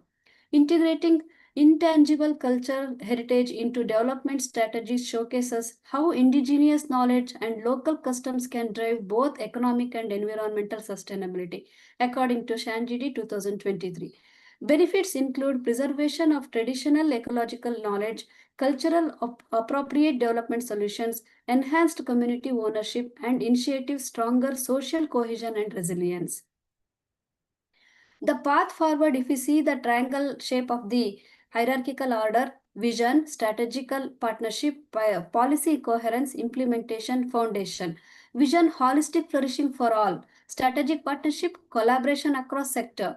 Policy coherence, aligning local and global imperatives. Implementation, community-driven sustainable practices. Foundation, integration of community, economy, environment. Through strategic partnership and policy coherence, sustainable pathway can be forged, aligning local and global imperatives for a thriving future of, according to Rosario Boheto 2025.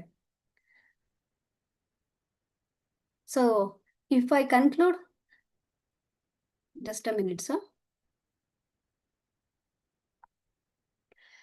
A conclusion, fostering holistic flourishing requires a synergetic approach that integrates community well-being, economic vitality, environmental responsibility, and sustainable action. From the analysis of various scholarly works, it is evident that these facets are closely intertwined and their successful integration is essential for the sustainable future. Community well-being is at the core of sustainable development. It encompasses social inclusivity, mental health, and equitable access to resources, emphasizing the need for policies that promote pro-environmental behavior and climate justice, according to Anjum and Aziz. Thank you for providing me an opportunity to present my thematic paper. These are my references. Thank you very much, sir.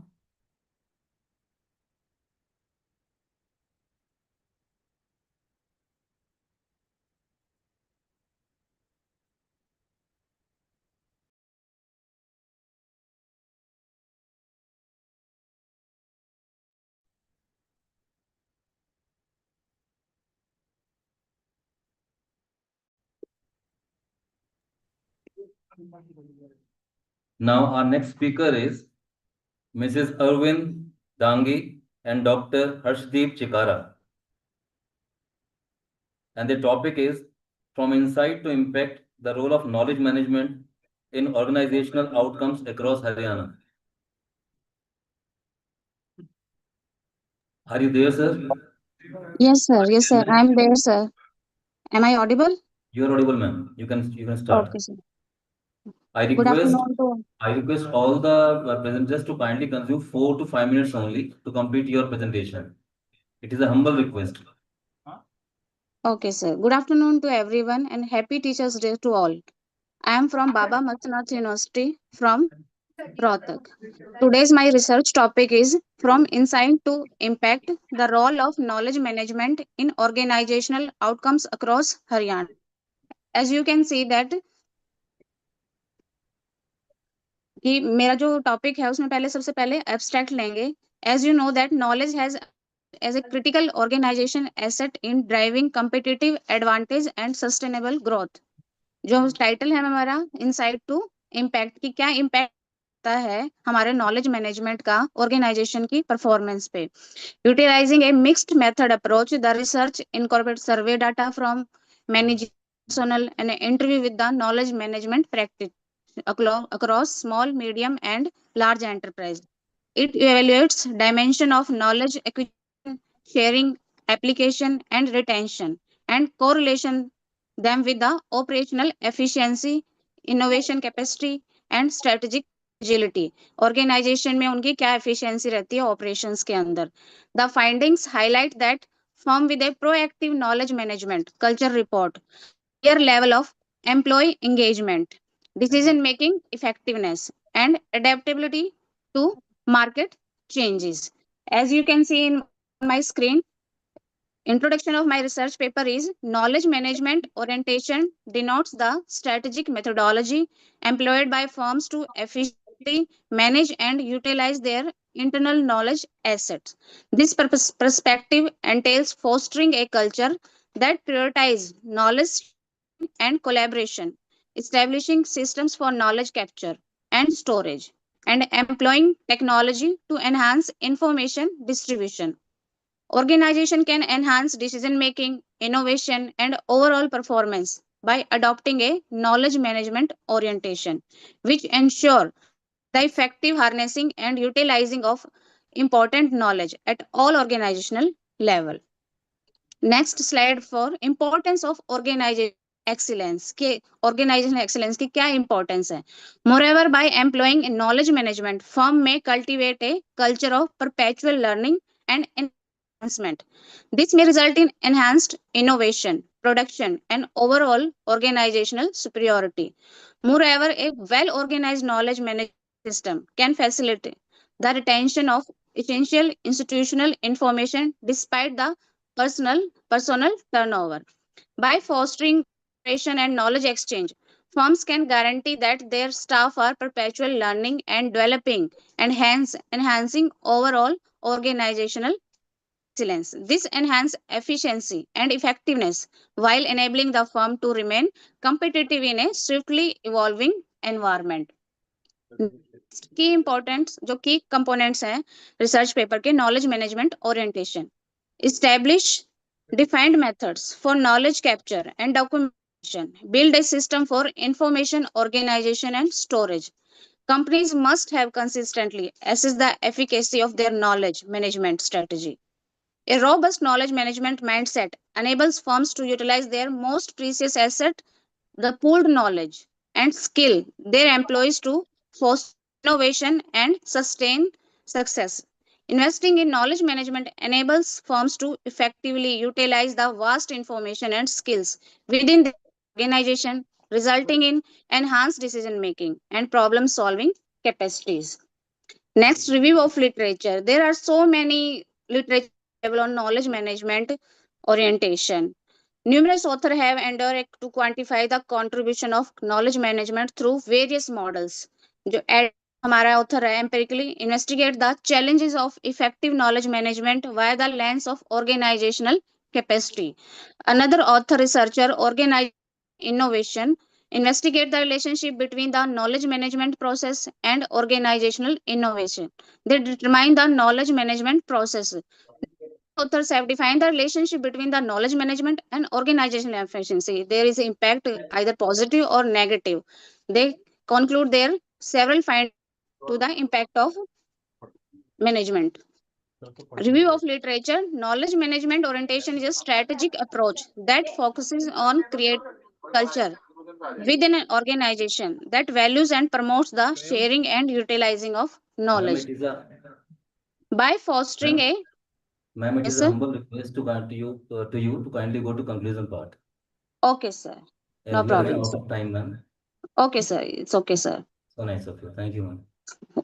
My conclusion of research paper is that the research concludes that a robust knowledge management orientation is crucial for fostering organizational excellence. हम conclude करते हैं जो के में है वो हमारा either positive impact डालता है हमारी ऑर्गेनाइजेशनल एफिशिएंसी पे. अगर हमारा नॉलेज मैनेजमेंट फुल होगा और अच्छे से स्किल्ड किया जाएगा तो हमारी जो डिसीजन मेकिंग पावर है और हमारा जो प्रोडक्शन है वो जो सुपीरियर लेवल पे होगा अगर हम अपनी नॉलेज को अच्छे से apply. That's from my side, sir. Thank you so much. Thank you. Thank you, sir. Thank you, ma'am. Thank you, sir.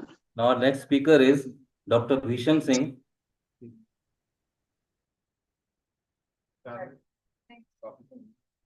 Next one is Dr. Rajiv Kumar and Dr. Yogesh Kumar Saxena on the topic From Profit to Purpose, Managing Organizations for Community Well-being and Sustainable Futures.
Good afternoon.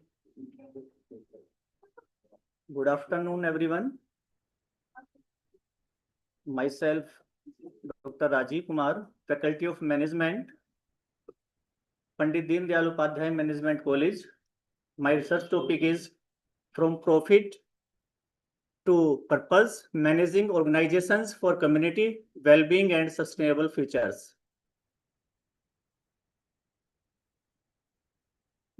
Abstract: shift from profit maximization to purpose-driven management, focus on social well-being, environmental responsibility, and sustainability. Organizations balancing financial and social goals build resilience and trust. Changing business paradigm: traditional view, maximize shareholders' profit. Modern expectations: create value for employees, customers, communities, and environment. Success now measured by profit plus profit.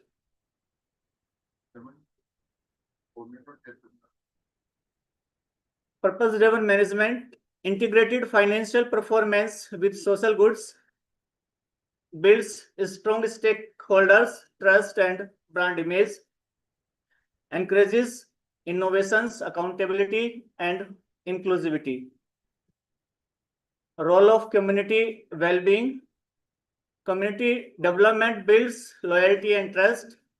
Ethical practice attract employees and investors. Environmental social governance, corporate social responsibility, commitment reduce risk and improve adaptability.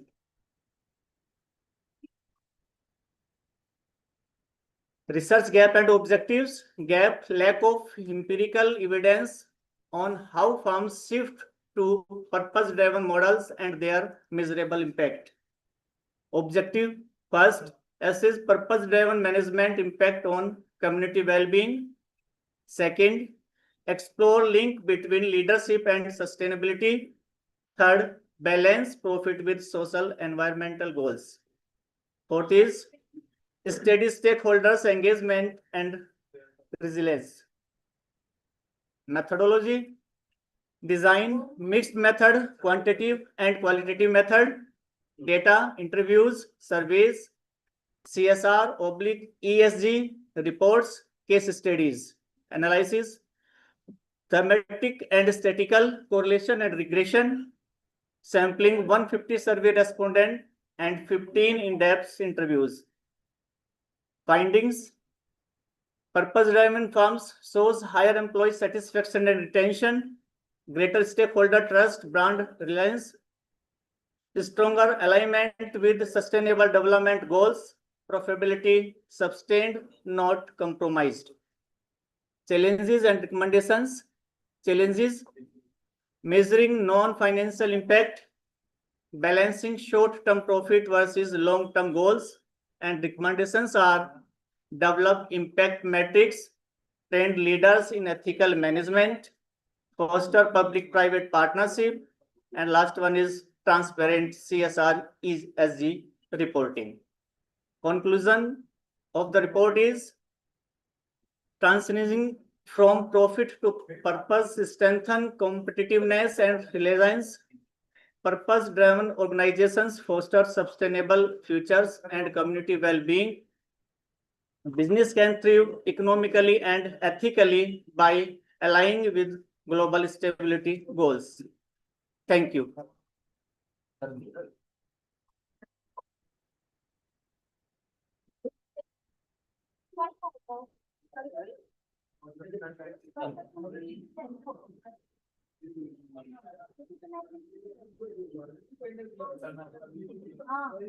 Thank you, sir. Now, our last speaker for the today's session is Ms. Alisha Riaz, and the topic of Alisha's is how digital marketing can help people, nature, and the economy grow together. Please welcome Alisha Riaz ji.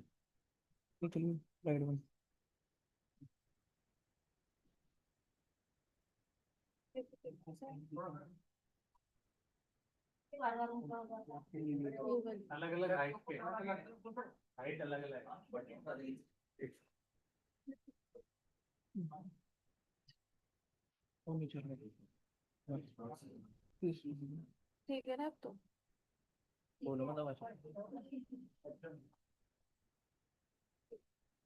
Good evening, everyone. My name is Alisha Riaz, and it's my privilege to present my research on the topic how digital marketing can help people, nature, and economy to grow together. I hope this presentation marks meaningful insights and decisions about the role of digital marketing in creating a sustainable future. Beyond sales, digital marketing as a force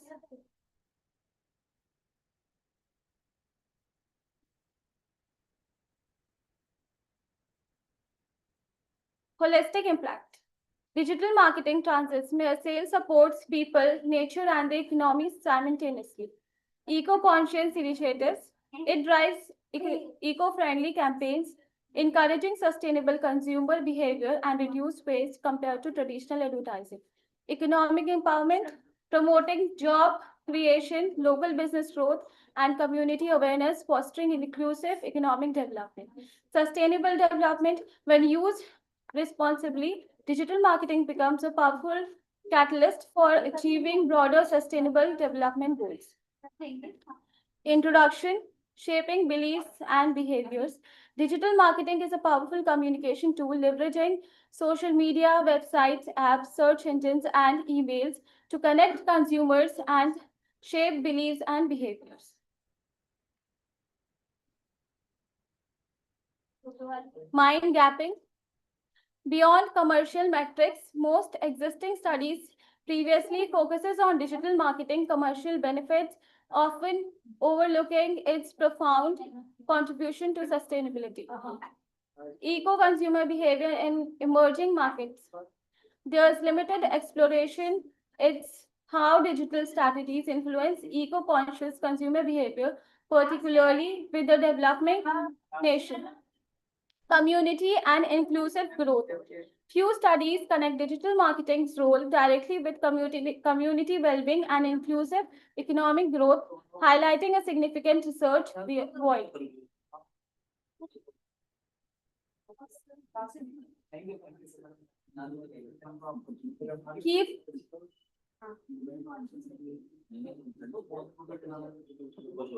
Key findings.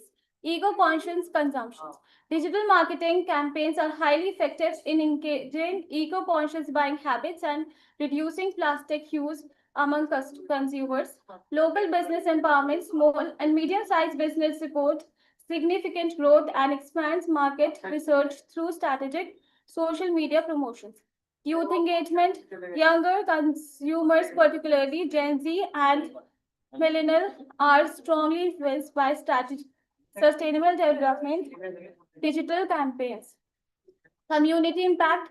Digital campaigns play a crucial role in fostering community engagement, raising awareness, and inspiring conclusive action for social and economic well-being. Thank you.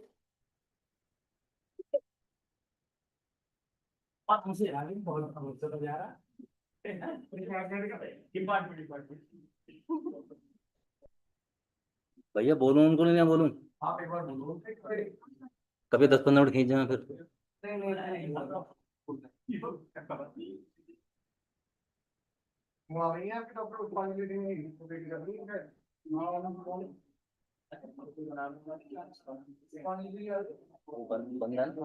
बंदा ना भी ऋतु जी को ऋतु भारद्वाज को लिख दिया था मैंने कि जो उनका कल शेड्यूल्ड है, कल ही कराएंगे।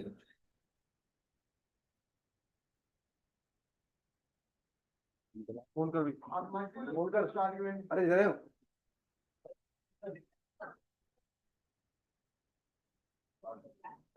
Thank you, Lisha ma'am. With these thought-provoking addresses, the inaugural and keynote session come to a close. Let us carry forward this spirit of collaboration and intellectual curiosity into every session that follows over the next one day. Once again, on behalf of Pandit Deen Dayal Upadhyay Management College and ICERT, we extend heartfelt gratitude to every speaker, guest, and participant. Together, let us not only explore knowledge, but also inspire action for a flourishing world. Thanks for today for joining us.